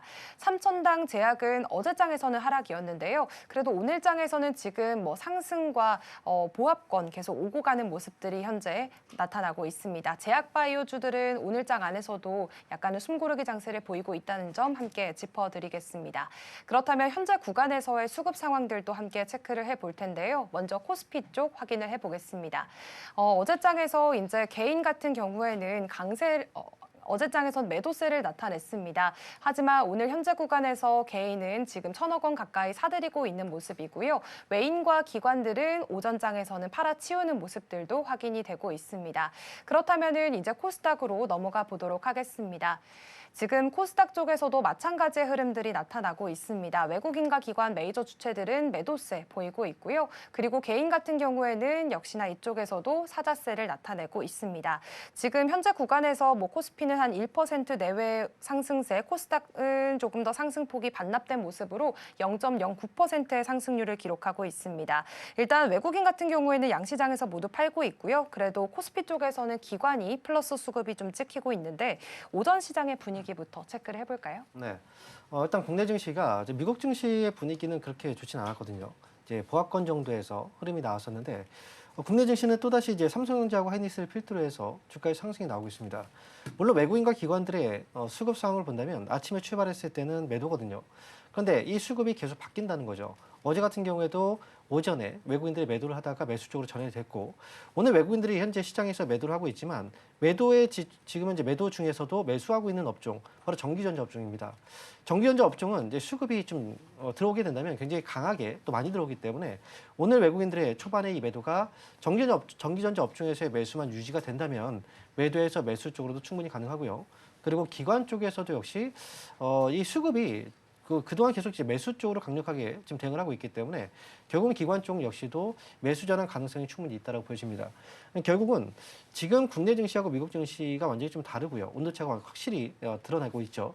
그리고 코스피 지수는 이제 어느덧 5,500포인트를 거의 목전에 두고 있는 그런 분위기다 보니까 일단 국내 증시는 개별적인 상승 흐름은 지금 흐름에서 더 추가적인 상승으로 이어질 가능성이 높다. 이렇게 보셔야 될 것 같습니다. 그리고 오늘 역시 역사적인 부분에서 본다면 신고가를 또다시 썼거든요. 오늘 시장에서의 투자 포인트를 본다면 결국은 IT 쪽에서 삼성전자라든지 하이닉스, 이 반도체 종목들의 흐름이 계속 유지가 되는지 이 부분을 좀 체크해야 되고요. 그리고 최근에 보시면 이제 또다시 금융주 쪽에서의 흐름도 좋아져요. 그래서 증권주 같은 경우에도 현재에서 본다면 최근에 매수가 또다시 들어오고 있다는 건 시장에 대한 강세 그리고 이 분위기가 계속 지속될 가능성이 높다라는 거. 이 신뢰도가 그만큼 시장에 대한 신뢰도가 높기 때문에 이런 현상들이 나타나고 있는 거거든요. 그래서 IT 쪽에 대한 중심적으로 이제 시장의 분위기가 형성되고 있고 지수와 관련된 이 증권 섹터 역시도 주가의 상승들이 나오고 있기 때문에 국내 증시는 지금으로서는 이제 만약에 중간중간마다 시장이 많이 올라갔으니까 단기 매도 때문에 조정이 나오게 된다. 그러면 이때는 무조건 저는 이제 약간의 적극적으로 매수의 공략을 하시는 게 좋겠다라고 말씀드리고요. 그리고 이제 그 중심에 있는 건 반도체주 어제도 흔들렸거든요. 소부장 관련주들. 하지만 이럴 때마다 이제 우리는 기회로 우리가 활용을 해야 된다라는 얘기를 많이 해드리고 있잖아요. 그래서 지금 같은 경우에는 역시 이 반도체를 중심으로 이루어지고 있는 장이기 때문에 반도체 관련 종목들이 만약에 조정이 나온다. 그렇다면 이때는 이제 매수의 기회로 활용해서 보는 건 저는 좋다. 이렇게 말씀드리겠습니다. 네, 우선 간밤 뉴욕 증시에서 지금 반도체 관련주들이 모두 강세를 보이면서 오늘 반도체 투탑도 나란히 2%가 넘는 오름세 보이고 있습니다. 그렇기 때문에 지금 코스피 쪽에서 훨씬 더 강한 탄력도를 나타내고 있는 상황이고요. 외국인은 현물에서는 빼고 있지만 선물에서는 플러스 찍혀 있다는 점도 확인을 해드리겠습니다. 사실 오전장에서 속보로 카카오 실적 발표가 있었습니다. 이 부분부터 짚고 넘어가 보자면 지금 카카오가 현재 구간에서 한 5%까지 올라서는 모습들 나타나고 있는데 창사 이래 최대 실적을 기록했다라는 이야기가 있었습니다. 그런데 그동안 카카오가 정말 박스권 내에서 움직였고 올라가더라도 박스권 상단만 찍고 내려오는 모습이 보여졌거든요. 이번 실적 서프라이즈가 이 상단을 좀 뚫어낼 힘이 될까요?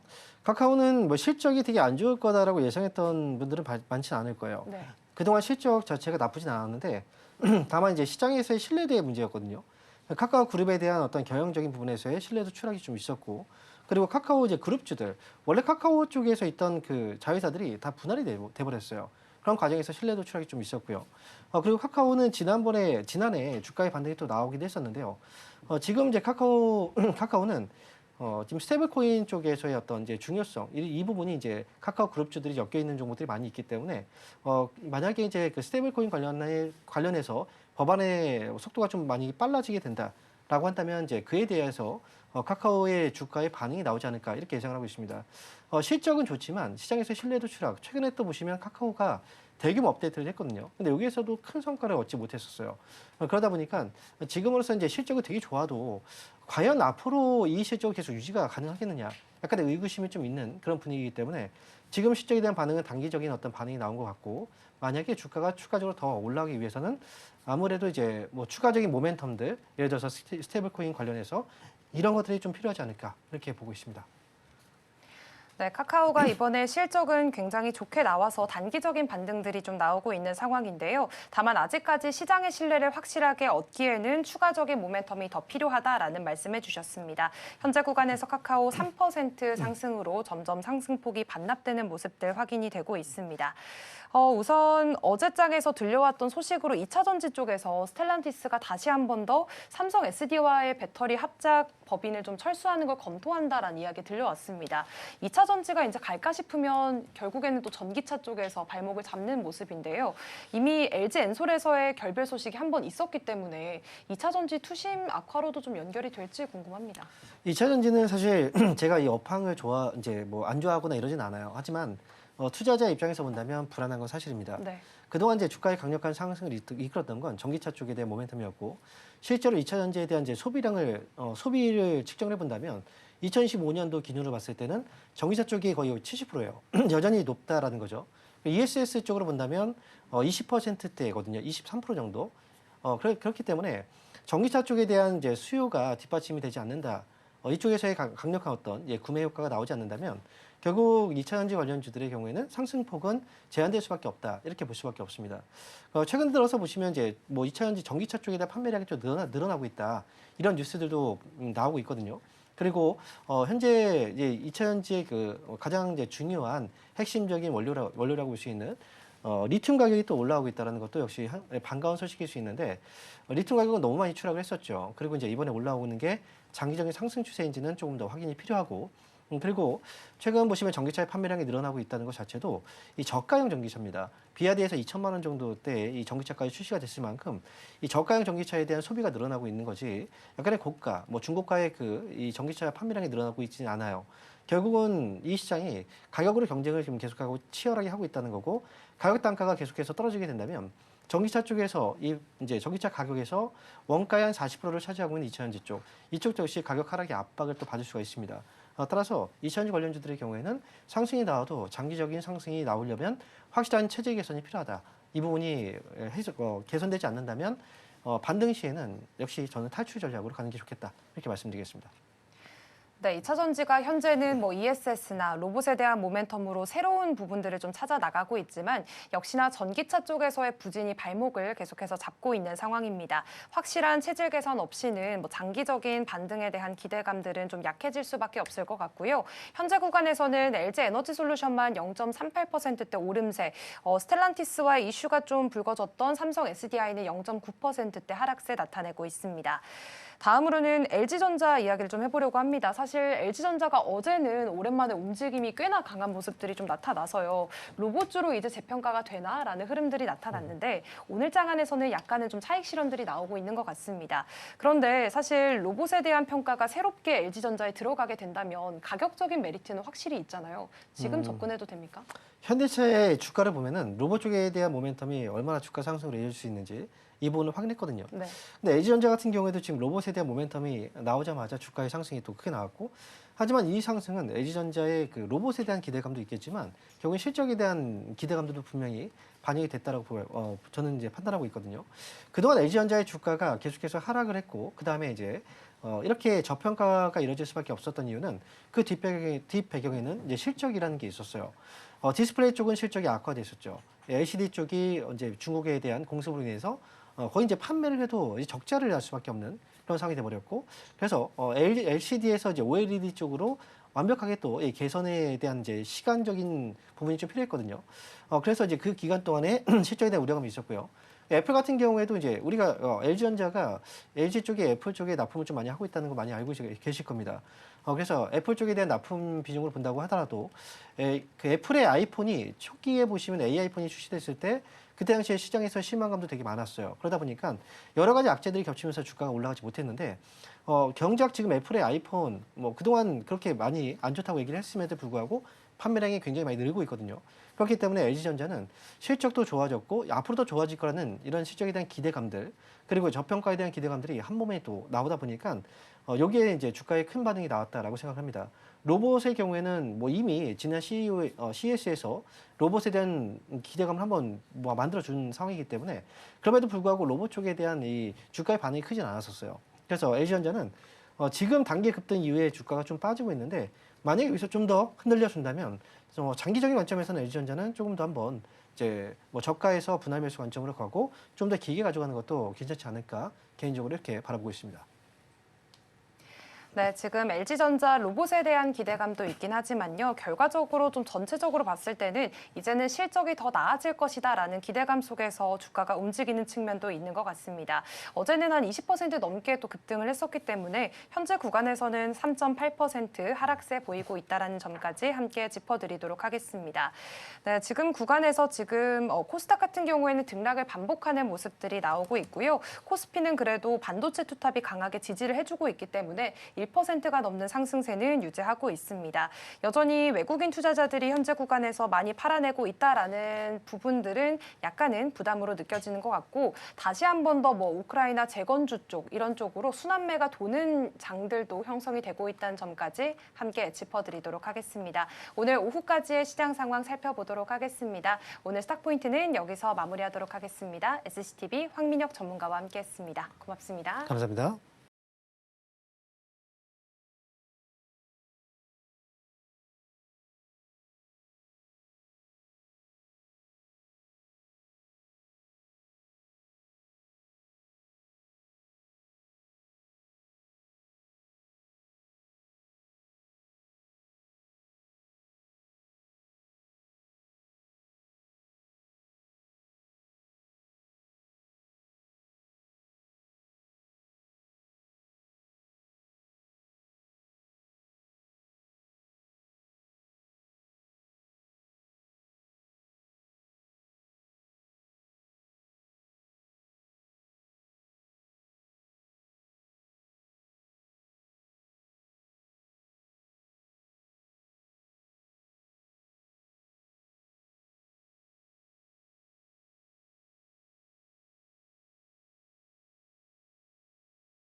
네, 계속해서 캐스팅콜로 이어가 보도록 하겠습니다. 오늘 도움 말씀에는 SK증권 강남금융센터 홍은기 차장 자리해 주셨습니다. 차장님 어서 오세요. 안녕하십니까. 네, 오늘 시장 분위기 먼저 보겠습니다. 연휴라서 사실 좀 한산하지 않을까 예상을 했는데 코스피가 벌써 1% 넘게 상승하고 있고요. 코스닥도 강보합 정도 지키고 있습니다. 물론 외국인과 기관 쪽에서 일단 쌍끌이 매도가 현물 쪽에서는 좀 나오고 있고요. 선물은 들어오는 분위기 나타나지만 규모가 아직까지는 좀 크진 않은 것 같습니다. 거래가 한산할 것으로 예상한 것 대비해선 좀 잘 가고 있는 거죠? 예, 아무래도 이제 미국 쪽에 긍정적인 이제 뉴스들이 나왔기 때문에 같이 이제 이어서 패턴 이제 같이 가는 것 같은데요. 계속적인 이제 노이즈가 있었습니다. 근데 이제 이런 부분 이제 마이크론 쪽에 이제 마이크론 테크놀로지에서 이제 CFO가 이제 언급을 했죠.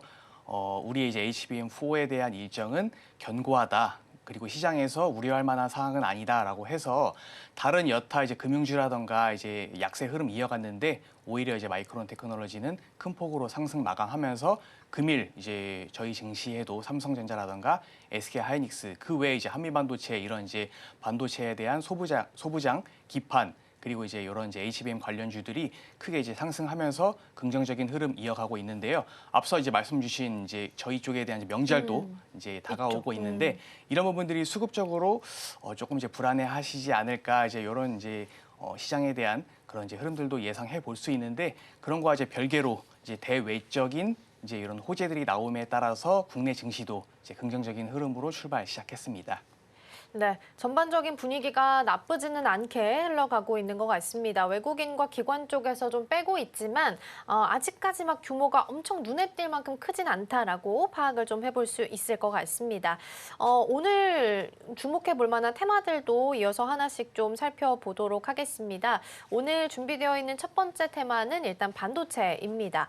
아무래도 투톱의 흐름이 가장 좀 중요할 텐데 투톱 같은 경우에는 전반적인 흐름 봤을 때 한 2% 2% 넘게 상승불 켜져 있고요. SK 하이닉스가 오늘은 조금 더 강하게 갑니다. 거의 3% 가까운 상승불 켜져 있는 상황이고요.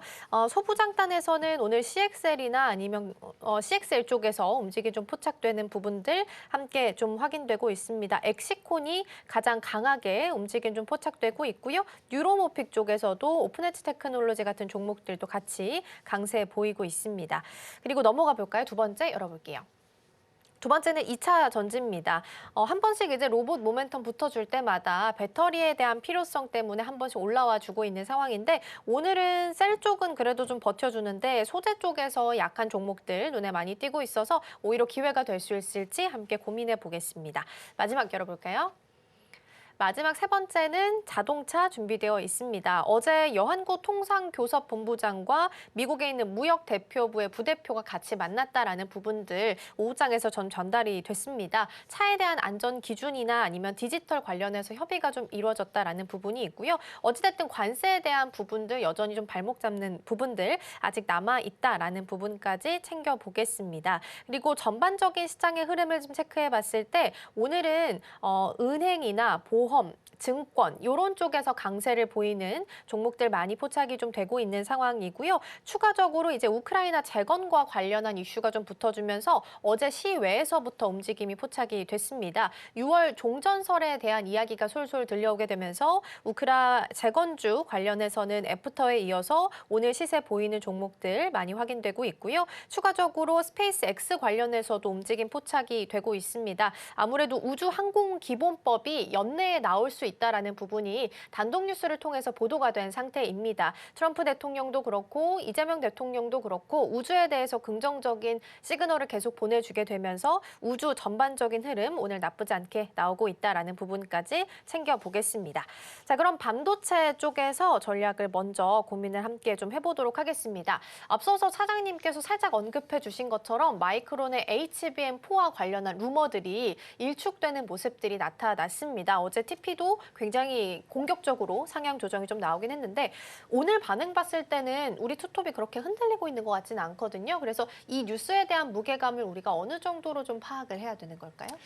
예, 이게 계속적인 이제 나와 주었던 이제 노이즈들이 시장에서는 이게 실제 맞는 건가 이런 이제 우려감 때문에 주가 자체가 특히 이제 저희 반도체 투톱이 최근 이제 한 일주일 동안 그렇게 이제 큰 흐름 보이지 못한 것들이 있었었고요.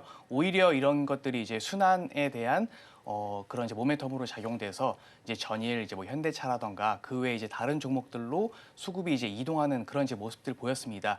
결국에 최근에 이제 발생된 AI 데이터 센터에 대한 부분들은 미국 쪽에서 이제 나오는 빅테크들의 시작이라고 이제 보시면 될 것 같고요.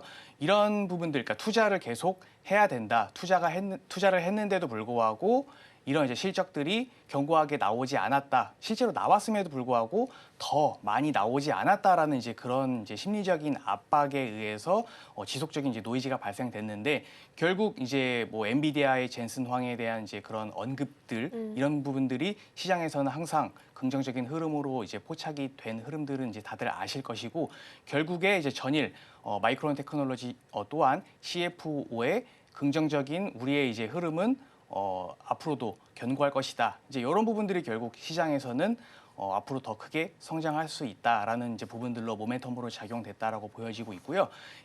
결국에는 이제 국내 빅2에 대한 이제 부분들과 그 외에 이제 반도체 소부장들도 같이 흐름 이어갈 수밖에 없는 부분들이고 그에 대한 부분들은 앞으로도 이제 상승 흐름 지켜봤을 때 투자를 계속 늘리느냐 아니면 이제 점차적으로 줄여지느냐 이제 이런 부분들 같이 체크하면서 본다라고 했을 때 반도체에 대한 흐름들은 올해도 지속적인 상승 가능하다 예, 그렇게 전망하고 있습니다.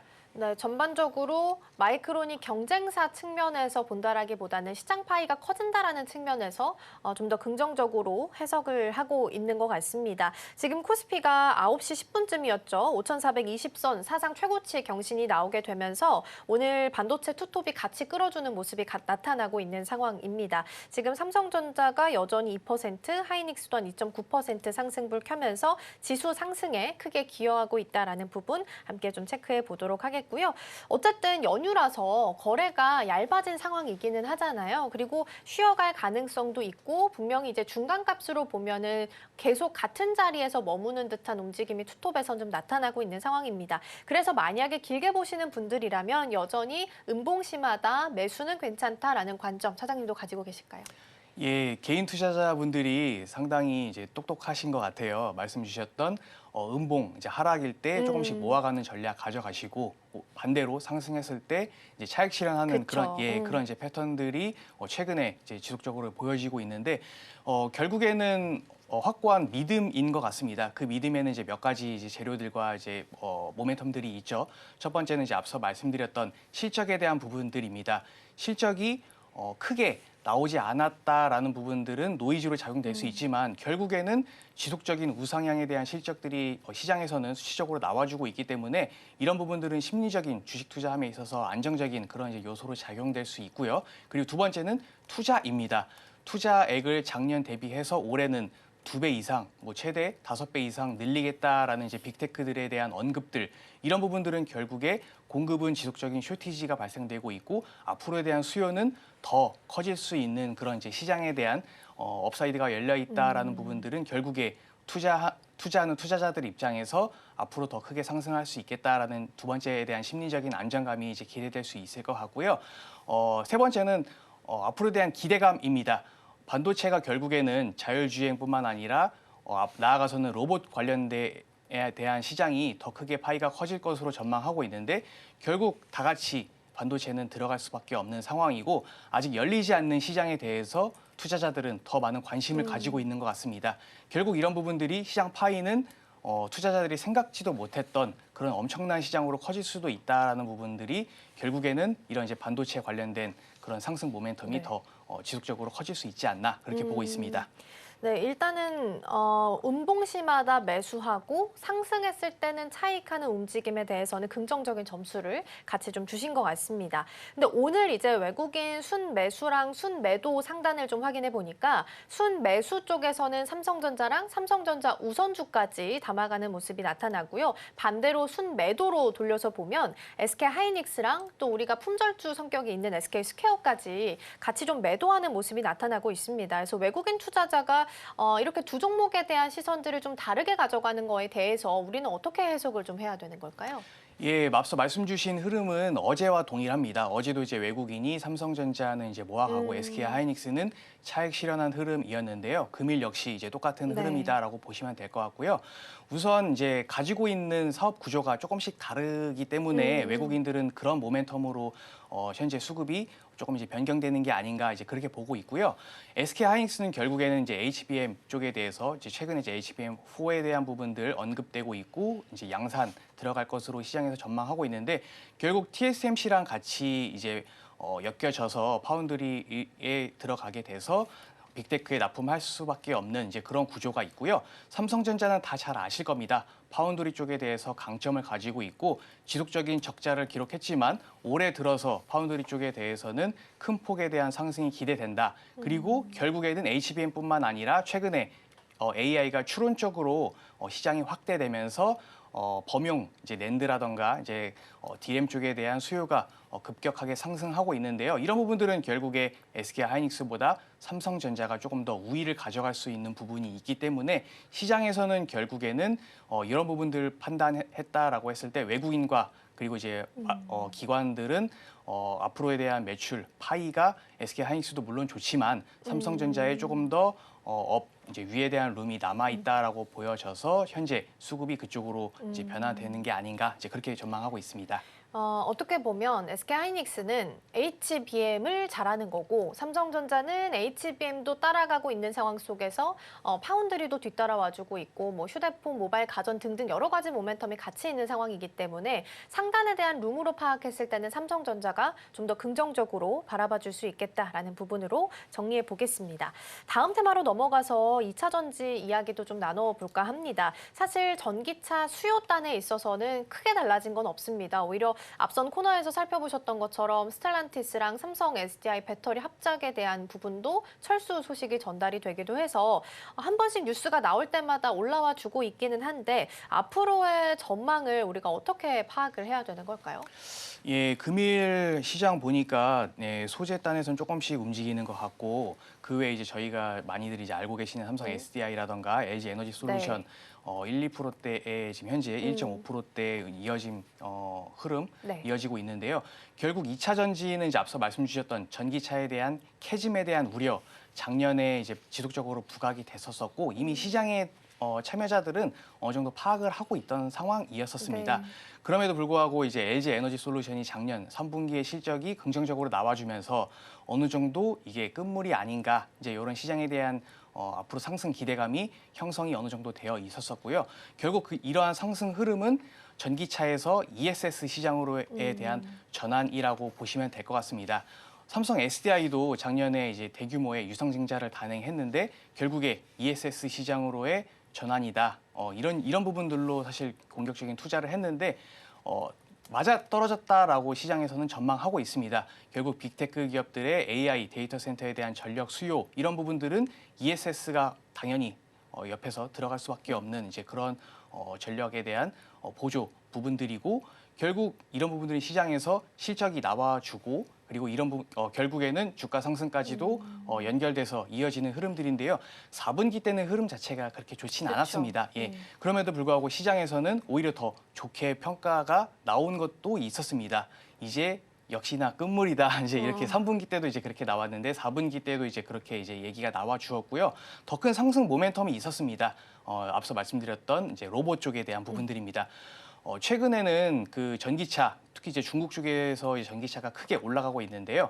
LFP 배터리 쪽에 대한 시장이 크게 확대되고 있었는데 삼성 SDI라던가 이제 이런 부분들은 사실 3원계 배터리 쪽에 크게 집중해야 되는 그런 구조였는데 최근에 이제 LFP 배터리도 유상증자라던가 이런 부분들 통해서 ESS 시장으로 전환하겠다라고 이제 했기 때문에 LFP뿐만 아니라 NCM 같은 이제 3원계 배터리 쪽도 같이 들어가면서 양방향의 구조로 이제 가져간다. 이런 부분들은 결국 시장에서 파이가 더 커질 수 있다. 로봇 쪽은 결국 LFP보다는 3원계 배터리가 조금 더 적합하다라는 시장에 대한 평가가 있습니다. 고출력에 대한 부분들이 필요하고 미세하게 잘 컨트롤이 필요한 부분들이 있기 때문에 안정성보다는 안정성과 같이 고출력 부분까지 이제 가지고 갈 수 있는 NCM에 대한 3원계 배터리가 이제 부각이 되면서 최근에 이제 2차 전지주가 다시 한번 부각을 받았고요. 마지막으로 이제 나아가서 전고체 배터리에 대한 기대감입니다. 지속적으로 이제 상용화 되겠다라는 이제 말들이 나왔는데 결국 이제 내년에 시장에서는 가시적으로 전고체 배터리가 나와줄 수 있다라는 부분들이 기대감으로 크게 상향하면서 최근에 2차 전지주가 이런 흐름들에 맞춰서 크게 상승하고 있는 것으로 보여집니다. 네, 그러니까 수요단에서 달라진 건 없지만 새로운 다각화 측면에서 ESS랑 로봇에 대한 배터리가 이걸 좀 대체시켜 줄 수 있지 않을까라는 기대감이 모아지고 있다라는 부분인 건데요. 근데 지금 봤을 때 로봇에 대한 모멘텀이 붙어서 간다고 하더라도 매출 포션으로 봤을 땐 사실 그 비중이 뭐 5%도 안 되고 일부 보니까 뭐 0. 몇 %까지 나오고 있긴 하더라고요. 그래서 이게 사실상 수요단에서 이게 해결되지 않으면 상쇄시키기까지는 시간이 많이 걸릴 것 같긴 하거든요. 이런 부분들은 우리가 너무 걱정 안 해도 되는 건지도 궁금해요. 예, 단기적으로는 물론 이제 걱정해야 되는 구간임에는 틀림없다라고 보여지고요. 중장기적으로 봤을 때는 걱정하지 않아도 된다 이렇게 이제 볼 수 있을 것 같습니다. 네. 현재 로봇 쪽에 대한 부분들이 산업용에 대한 로봇이 현재 많은 부분 매출이라던가 이제 쓰임새가 활용되고 있는데 결국 시간이 지나면 지날수록 2030년, 35년, 40년 시장에서는 로봇 쪽에 대한 쓰임이 현재보다 2배, 많게는 10배 이상 쓰인다라는 이제 그런 전망들도 있기 때문에 이런 부분들은 결국 로봇 쪽에 들어가는 말씀드렸던 이제 전고체 배터리라던가 이런 쪽으로 이제 진행된다라고 했을 때 그 수요가 더 크게 확산될 수밖에 없는 이제 그런 시장의 구조적인 환경이고요. 과거에도 이제 전기차라던가 이제 배터리가 크게 들어가기 때문에 이런 이제 수요들이 크게 늘 수 있다라는 부분에 있어서 시장의 전망치는 이제 확대로 이제 해석이 됐는데 결국 로봇 쪽도 동일할 것 같습니다. 뭐 일론 머스크 같은 경우는 한 가정당 하나의 이제 로봇을 배치시키겠다라는 이제 그런 목표를 가지고 있는데 그렇게 된다라고 했을 때 오히려 그 로봇에 들어가는 셀 자체의 크기는 작을 수 있을지언정 많은 사람들이 이제 한 가정당 로봇을 배치한다라고 했을 때 그 이제 파이 자체가 상당수가 되기 때문에 이런 부분들은 단기적으로 봤을 때는 우려할 수 있는 부분임에는 틀림없다. 하지만 중장기적으로 봤을 때 이러한 이제 쓰임새는 크게 늘어날 수밖에 없다. 이제 이렇게 판단하고 있습니다. 그러게요. 2차 전지는 아무래도 회복을 하는 데까지는 시간이 많이 소요가 될 상황인 것 같고요. 대신 그 중간 다리로서 ESS랑 로봇에 대한 매출 비중들이 조금씩 상쇄시켜 갈 수 있을지가 가장 중요한 포인트가 될 수 있을 것 같습니다.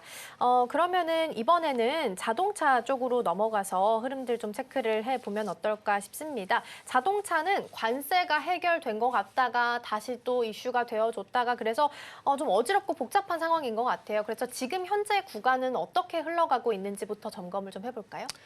예, 어제 현대차가 크게 이제 상승을 했습니다. 뭐 큰 폭의 이제 뭐 모멘텀은 뭐 여러 가지가 있지만 그것보다는 반도체주가 이제 쉬어가면서 오히려 이제 최근에 조금 이제 숨을 죽였던 현대차라던가 이런 이제 자동차주들의 순환이 돌았지 않았나 이제 그렇게 보고 있고요. 그래서 이제 어제 이제 크게 이제 상승을 이제 했는데요. 이런 흐름들은 사실 뭐 앞으로도 지속적으로 이제 이어질 것이다라고 저는 이제 전망을 하고 있고 시장에서도 이제 그렇게 평가를 하고 있는 것 같습니다. 최근에 이제 흐름들을 보시면은 전 세계에 대한 이제 자동차 판매 숫자는 조금씩 이제 줄어들었다라고 이제 판단을 하는데 전기차에 대한 부분, 하이브리드 시장에 대한 부분들은 오히려 성장하고 있다. 이제 이런 부분들은 결국 미국 쪽에 대한 이슈일 것 같습니다. 작년에 전기차에 대한 이제 인센티브를 폐지하면서 시장 자체가 내연기관의 자동차로 다시 돌아서는 거 아닌가 이제 이런 흐름들도 포착이 되었는데요. 시장에서는 결국 이제 자동차 시장에서는 다른 쪽으로 더 크게 이제 뭐 예를 들어서 하이브리드라든가 이제 이런 부분들로 시장을 전환하면서 오히려 매출 파이를 늘리고 있는 이제 그런 흐름들, 정황들 이제 포착을 했고요. 자동차에 대한 부분들은 이제 단순히 탈 것에 대한 부분들뿐만 아니라 나아가서는 자율주행 이제 이런 부분들도 상승 모멘텀으로 현재 작용되고 있고 앞서 이제 말씀드렸던 로봇 쪽에 대한 부분들도 상승 흐름들이 이어갈 수 있는 부분들이기 때문에 단순하게 자동차에 대한 부분들로 모멘텀을 보기보다는 자율주행과 같이 엮여서 로봇 쪽도 이제 같이 흐름 이어질 수 있다 이제 이렇게 보시면 될 것 같습니다. 네, 말씀 주신 것처럼 현대차가 로봇에 대한 모멘텀이 붙으면서 최근에 주가 상승이 굉장히 가파르게 나온 상황입니다.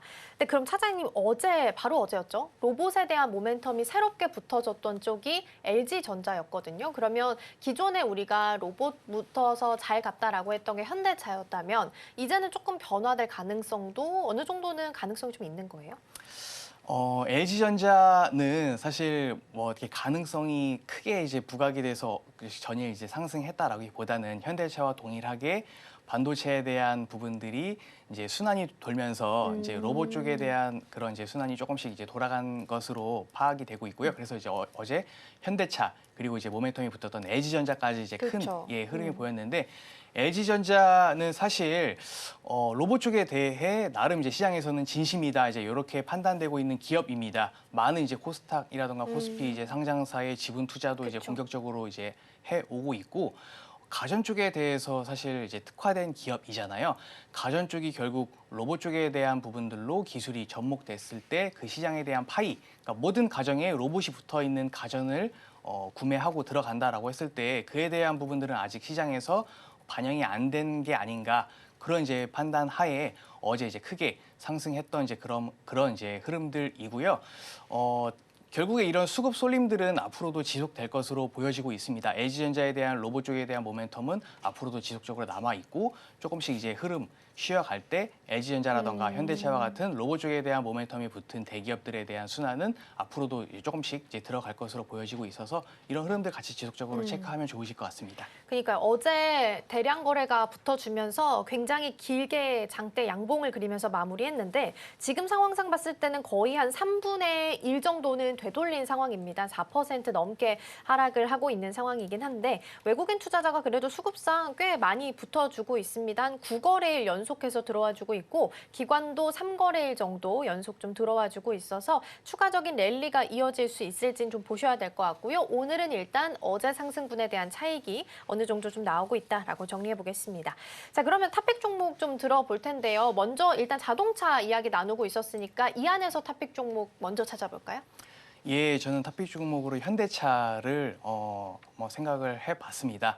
앞으로에 대한 상승 기대감이 많이 남아 있습니다. 최근에 이제 그 아틀라스에 대한 그런 움직임들 지난주였죠. 그 뭐 덤블링도 하고 이제 이런 기계 체조와 같은 이제 흐름들을 보여줬는데 결국에 이제 양산이 임박했다라고 2028년도에 3만 대에 대한 양산을 진행하겠다라는 이제 가이던스가 이제 나와 주었고 이게 과연 실제 가능한가라는 이제 시장에 대한 의구심이 오히려 이런 흐름들 시청자들이 이제 보시면서 양산이 가능하겠다, 완벽한 이제 로봇들이 출시가 되겠다라는 이제 기대감의 주가가 한번 이제 움직인 것 같고요. 구글의 이제 웨이모죠, 자율주행 자동차인데요. 테슬라에 대한 자율주행에 대해서 대항할 수 있느냐라고 했을 때 결국에는 현대차밖에 그 기업이 없고 웨이모와 같이 이제 협력을 이제 하겠다. 2028년도까지 아이오닉 5에 대해서 5만 대를 이제 진행을 하겠다라고 했는데 시장에 대해서는 이제 추산으로 약 3조 6천억 정도에 대한 매출 캐파가 늘어날 수 있다라는 이제 전망들을 하고 있습니다. 이런 부분들은 결국 자율주행 시장 또한 아직 시장 자체가 굉장히 좁습니다. 국내 같은 경우는 아직 정책적으로 풀어내야 될 과제들도 많이 있고요. 이런 부분들은 이제 시장에서 더 크게 그 파이가 늘어난다라고 했을 때 3조 6천억뿐만 아니라 그 이상이 될 수 있는 시장에 대한 기대감이 이제 형성될 수 있고요. 그렇다면 이제 본업에서는 이게 실적이 괜찮냐라고 이제 말씀드린다라고 했을 때 앞서 말씀드렸던 미국 시장에 대한 하이브리드 쪽에 대한 이제 실적이 1월에 긍정적인 흐름으로 나와 주었고 앞으로도 이제 이런 흐름들을 지속적으로 이어갈 수 있다라고 이제 보여지고 있기 때문에 시장에서는 현대차 주목하고 있는 것 같고요. 보스턴 다이나믹스에 대한 상장이 남아 있습니다. 그렇죠. 네, 어제였죠. 보스턴 다이나믹스 CEO가 이제 사임을 하면서 재무 담당자인 CFO로 임시 이제 교체가 네. 됐는데 결국 상장에 대한 앞선 부분들을 준비하고자 하는 그런 포섭이지 않나 이제 이렇게도 이제 시장에서는 분석을 하고 있기 때문에 결국 상장이 됐을 때 현대차에 대한 주가에 대한 그런 흐름들 더 이제 상방이 크게 열려져 있다라고 보기 때문에 저는 이제 현대차 앞으로도 긍정적이지 않을까 싶어서 가지고 와봤습니다. 네, 그렇죠. CEO가 사임을 했기 때문에 조금 더 빠르게 이루어지지 않겠느냐, 그리고 본격적으로 절차를 밟지 않겠느냐라는 시각들이 만들어지고 있는 상황입니다. 관세에 대한 내용들은 3월 정도에 처리가 가능할 것으로 보이고요.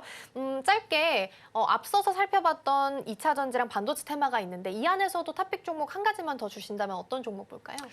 네, 현재 저는 대형주 위주로 조금 보는 시장이 맞지 않나 이렇게 보고 있고요.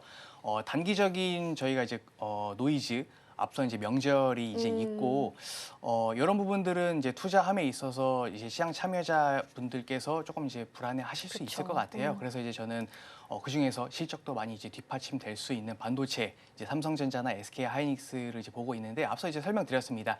삼성전자를 지금 시점에서는 가져가면은 이제 다가올 명절 쪽에 대한 불안감도 어느 정도 해소하면서 금일 이제 뭐 외국인이라던가 이제 수급들 전일부터 이제 들어오고 있기 때문에 바로 빠져나가지는 않을 것 같습니다. 네, 뭐 물론 빠져나간다 하더라도 이제 소폭 빠져나갈 것 같고 이렇게 이제 수급이 들어온다는 것 자체가 앞으로 시장 자체가 더 크게 이제 형성될 수 있다라는 외국인의 그런 시점 그리고 이제 명절 이후에 나올 수 있는 실적 발표들 이제 이런 부분들도 충분히 상방 기대해 볼 수 있는 부분들이기 때문에 굳이 이제 들어간다라고 했을 때 네. 반도체 쪽 그리고 대형주인 삼성전자 쪽으로 현 시점에서는 유심히 보시는 것도 좋은 투자 방법이지 않을까 생각됩니다. 네, 일단 오늘의 탑픽 종목으로는 현대차 들어봤고요. 지금 시장 상황상 명절도 앞두고 있는 상황이니까 오히려 대형주 위주로 공략해보자라는 말씀 주셨습니다. 참고해서 전략들 세워보시면 좋겠습니다. 사장님과는 여기서 인사 나누겠습니다. 오늘 말씀 고맙습니다. 감사합니다.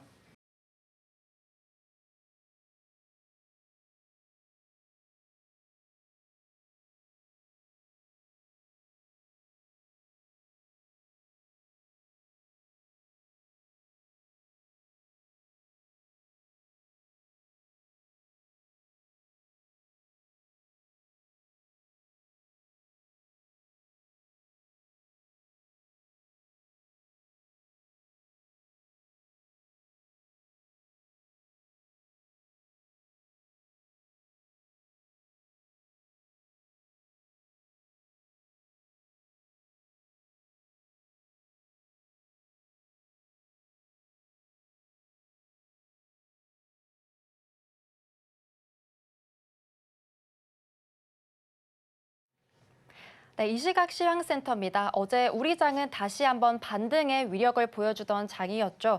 뉴욕 증시에서 어제 빅테크가 좀 부진했기 때문에 지수가 약세로 출발했지만 빠르게 반등하면서 다시 한번 장중 한때 최고치 코앞까지 다가오게 됐는데요. 오늘 뉴욕 증시는 예상보다 미국 고용 지표가 서프라이즈로 좀 잘 나왔죠. 너무 잘 나왔기 때문에 오히려 금리 인하에 대한 기대가 좀 약화되면서 일제 약보합권으로 마무리가 됐습니다. 설 연휴를 앞두고 거래일이 2거래일 정도 남은 상황이죠. 연휴 전에 이 증시 활력이 조금 떨어지게 될지 아니면 다시 한번 이 기세를 몰아서 최고치를 경신하게 될지 지수부터 먼저 체크해 보겠습니다. 네, 오늘 양시장 엇갈린 분위기를 출발하고 있습니다. 우선 코스피 같은 경우에는 현시가 1.75% 상승하면서 5,400선까지 돌파해낸 모습이 나오고 있습니다. 현시가 5,449선 거래가 되고 있고요. 코스닥 같은 경우에는 현재 약보합권 위치해 있습니다. 현시각 1,111선에서 움직이고 있는 모습 체크되고 있습니다. 다음으로 수급 상황도 체크해 보겠습니다. 네, 코스피 시장에서는 계속해서 메이저 주체들이 3거래일 연속해서 좀 이끌어주고 있는데요. 오늘도 마찬가지로 메이저 주체들의 쌍끌이 매수세가 코스피 지수를 좀 견인해주고 있습니다. 오늘 외국인이 2,800억 원가량, 그리고 기관은 1,700억 원가량 물량 담아내고 있고요. 개인은 4,000억 원가량 오늘은 물량 던져내고 있는 모습 확인되고 있습니다. 다음으로 코스닥 시장도 분위기 체크해 보겠습니다. 네, 코스닥 시장에서는 정반대의 양상이 좀 나오고 있습니다. 오늘 메이저 주체들이 좀 동반 매도 포지션 가져가고 있고요. 개인만이 홀로 매수 우위 보이고 있습니다. 현시각 2,600억 원가량 물량 담아내고 있습니다. 다음으로 거래대금 상위 종목 코스피 시장부터 체크해 보겠습니다. 네, 우선 뉴욕 증시에서도 반도체 쪽이 굉장히 강했습니다. 어제 마이크론이 최근에 좀 우려가 됐던 이 HBM4 탈락 소식에 대해서 이를 부인한 점이 좀 영향을 주게 됐는데요. 또 예상보다 빠르게 HBM4 양산을 좀 출하를 시작하게 될 거다라고도 말을 하기도 했고요. 또 메모리 공급 부족 현상이 계속 좀 이어질 거다라고 언급하면서 마이크론이 10% 가까이 상승을 하게 됐고 이 영향으로 인해서 필라델피아 반도체 지수도 2%가량 상승을 하게 됐습니다. 이 영향으로 인해서 오늘 우리 증시에서도 반도체 투톱을 필두로 해서 오늘 소보장단까지 굉장히 온기가 좀 전해지는 모습이 나오고 있습니다. 우선 삼성전자와 SK하이닉스가 현시각 3%대 강세를 보이고 있습니다. 삼성전자 같은 경우에는 어제 장 마치기 전에 호재가 하나 있었죠. 이 틱톡 모회사인 바이트댄스가 이 삼성전자와 협력을 하면서 자체 AI 칩을 생산할 거다라는 소식이 있었습니다. 그리고 설 연휴를 마치고 나서 세계 최초로 HBM4를 양산할 거다라는 소식도 있었습니다. 삼성전자 현시각 3.6% 상승하면서 17만 전자를 넘어선 모습 확인이 됐습니다. 네, SK하이닉스 같은 경우에도 마찬가지로 3%대 현재 빨간불 켜내고 있습니다. 네, 다음으로 한미 반도체도 체크해 보겠습니다. 현시각 두 자릿수 놀라운 상승률 보여주고 있는데요. 앞서 말씀드린 것처럼 이 반도체 훈풍이 오늘 소보장단까지 좀 연결되는 모습이 나오고 있습니다. 한미 반도체는 여기에다가 개별 소식이 하나 더 있습니다. 현재 코엑스에서 열리고 있는 이 세미콘 코리아에서요. 이 한미 반도체가 HBM5 와이드 TC 본더를 세계 최초로 공개하게 됐습니다. 이로 인해서 이 HBM5와 HBM6 양산용 와이드 TC 본더를 출시했다라는 소식으로 인해서 이 영향까지 좀 더해지면서 주가를 강하게 밀어 올리고 있는데요. 현시각 15% 가까이 굉장히 강한 상승 탄력 받아가고 있습니다. 21만 9천 원 선에서 거래되고 있고요. 오늘 카카오도 오전에 실적 발표가 있었죠. 굉장히 잘 나왔습니다. 매출은 8조 원을 돌파하게 됐고 영업이익도 7천억 원을 돌파했는데요. 이 매출액도 그렇고 영업이익도 그렇고 모두 창사 이래 최대 실적이라고 합니다. 카카오가 현시각 1.36% 상승하면서 59,700원에 거래되고 있습니다. 어제 시장에 굉장히 뜨거운 관심을 받았던 LG전자가 오늘은 차익 실현 물량이 나오고 있습니다. 사실 그동안 좀 지지부진한 흐름이었고 상승장에서 좀 소외되었던 느낌을 받았는데요. 피지컬 AI 쪽, 이 로봇 쪽으로 대한 기대감을 받아서 어제는 22%가량 굉장히 놀라운 상승률을 보여줬는데 오늘은 차익 실현 물량이 나오고 있는 모습이 확인이 되고 있습니다. 현시각 4.9% 하락하면서 12만 1,600원에 거래가 되고 있습니다. 다음으로 코스닥 시장 넘어가서 분위기 확인해 보겠습니다. 네, 우선 코스닥 시장에서도 우리 기술이 현시가 8% 강세 보이고 있습니다. 계속해서 원전주 탄력을 받아가고 있는 모습 확인되고 있고요. 코스닥 시장에서도 제주 반도체 쪽이 현시각 3% 가까이 상승불 켜내고 있습니다. 보성 파워텍도 마찬가지로 원전 쪽 탄력 받아가서 2.5%대 오름세 연출해주고 있습니다. 네, 그 뒤를 이어서 오늘 대동기어가 5%대, 삼표시멘트는 현시가 하락으로 전환된 모습 확인됐습니다.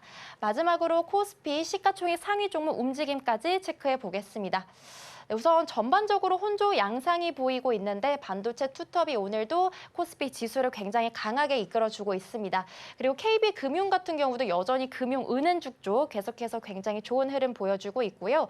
SK하이닉스가 굉장히 높게 뛰어오르고 있기 때문에 지주사인 SK스퀘어 쪽도 이 배당 쪽과 주주환원 정책까지 맞물리면서 오늘 5%대 넘는 강한 빨간불 켜내고 있는 모습이 확인되고 있습니다. 지금까지 시황센터에서 전해드렸습니다.